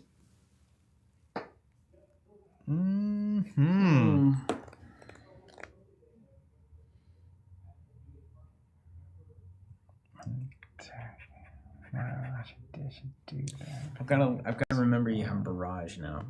Always honor Barrage out of the Dawn men. The refractory. That's so funny. You got to know all that stuff, you know. You got to figure that out because you can position in ways that are so bad if you don't know. Like all card games. If you put your freaking sandworm in front of a floodplain, it's gonna die. Yeah, You got to know that. you're out of cards. Out of course. This is Alright. this I'll is trade here. don't be bad. I'll get rid of your thing. Yeah. And then I'll move here. That's right. All right. That's a test passed. It's hard. I feel like I could fail at any point. Yes, you can. Along this way. You can. I think this is what because then Sea Lion moves into this thing and trades. And then I pass. Okay. Can I not take an action? Is that a thing I can do? I think Sea Lion would move over. It would move over into the corner. Oh yeah, that's and why I then did you would it. Use the move action to move back to the gates. No, the Sea Lion would die. Sea Lion would die. Oh, and then I'd move over. Yeah. And then I'd move And back. then you move Yeah, back. yeah.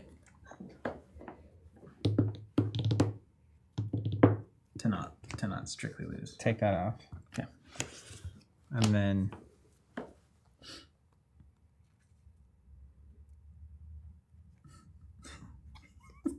It's funny to still feel like you play a can standard bear. Yeah, sure.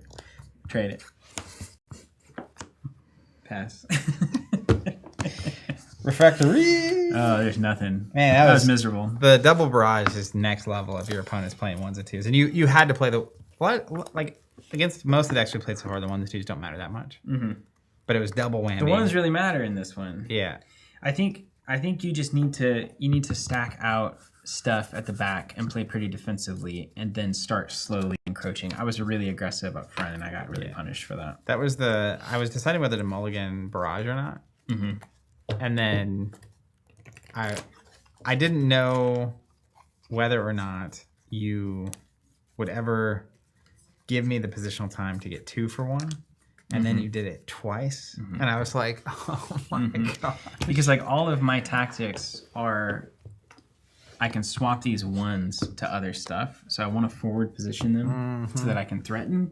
But you can't forward position them if they're just going to die. So then it's like you got to try to be tricky, but then you're walking up and blowing them up. And so all of my like trying to be a tricky, get the trade was just completely eviscerated. Yeah. And I think I don't know the like meta analysis, but I could see Refractory being hard for this particular match because I have so many movement shenanigans that I can really penalize you for being too far up, basically. I also think the biggest problem is that Tim and Ian seemingly made this deck. So like we know. So the sequel is you build the deck once we have the under cards. the curve, yeah. Yeah, it's just easily tier 3. Probably 3. Yeah, honestly, yeah. And the only reason that Tim made it look so good on camera was because he was playing against another deck that they had built. Which so it was a tier 3 versus tier 3, and Ian just kind of got the bad beats on that one. As we were saying earlier, having someone who's essentially building and playing at your level is a huge piece of this. It's important. We can see that they're playing on a much lower level than we are because your deck was just way better. So it's an imbalanced matchup is really the thing. Yeah. But I remember when I started making the Gudnak decks for real, it became different. Well, so this is the first Gudnak deck I built after getting kicked in the teeth by you. Yeah. So like I went and built decks and we came back and then I won a few and then you started just dunking on me. Yeah. And then I went and made this deck and that was a while ago. And then I started back at beginner. And then you got handed that. Yeah. So I'll tell you what, I want the Marvorren expansion and I want to be able to actually build. And it's going to be the Hydra. Yeah. And you're not going to know what hit you. Or from where, because there's 9 heads on that thing. Yeah, that's true. There's anywhere all the wares. Could be. Anyways, this is Gudnak. Incredible publisher as much as we dog on them. It's so good. And a great game. Once a year, roughly, they're releasing an expansion. They're exploring the hybrid model.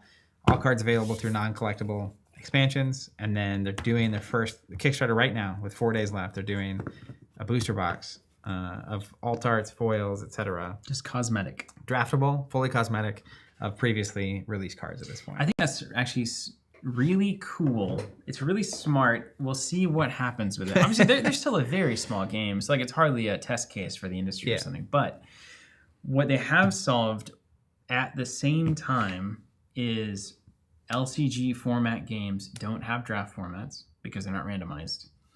And they don't have fancy treatments and units of constant consumption that you can use as prize packs or as grabbing a pack off the shelf every now and again, that kind of thing. So if it does work, that now you've solved both of those problems, you are equivalent to a TCG technically, except all of your mechanical playability is just a single purchase fixed rarity. It technically solves all the problems. Yeah, but it is a challenge to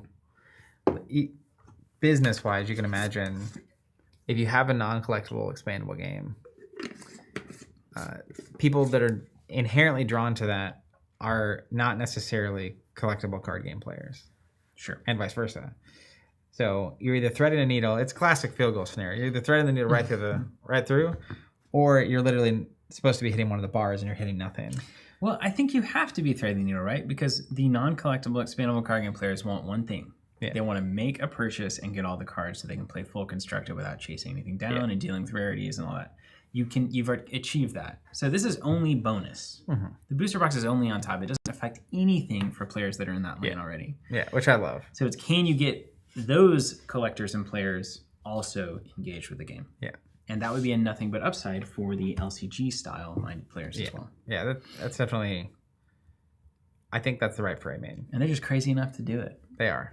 They're some crazy lads. They're working all kinds of stuff. Honestly, I can't wait. It's gonna be good. Thanks y'all for watching. Again, beta is back in stock for Sorcery. If that's your bag, the Gudnak Kickstarter has a few days left on it. Go back that if you haven't already. Game is phenomenal. We also have that for sale on our website, and then we will have additional things for sale on our website that are the fruits of this Kickstarter as well. Once it's all kind of fulfilled and backer kit's over and all that kind of stuff, you'll see stuff on our website for Gudnak for this next round. And then Alpha Clash doing some awesome stuff with their organized play. Check that out. Sorcery's got organized play going now. Check that out. There's so much going on right now. There's a lot of good news in the spring. Yeah, I think you were out of the room when I was talking about it. We're playing Ashes next week on stream. Big part of Ashes. their Kickstarter. So there's a lot of stuff cooking. And the Hub World Gamefound's on the way. Yeah, the preview decks are still available for that too. Still free plus shipping. Thanks y'all so much for watching. We'll be here next week. We'll see you then.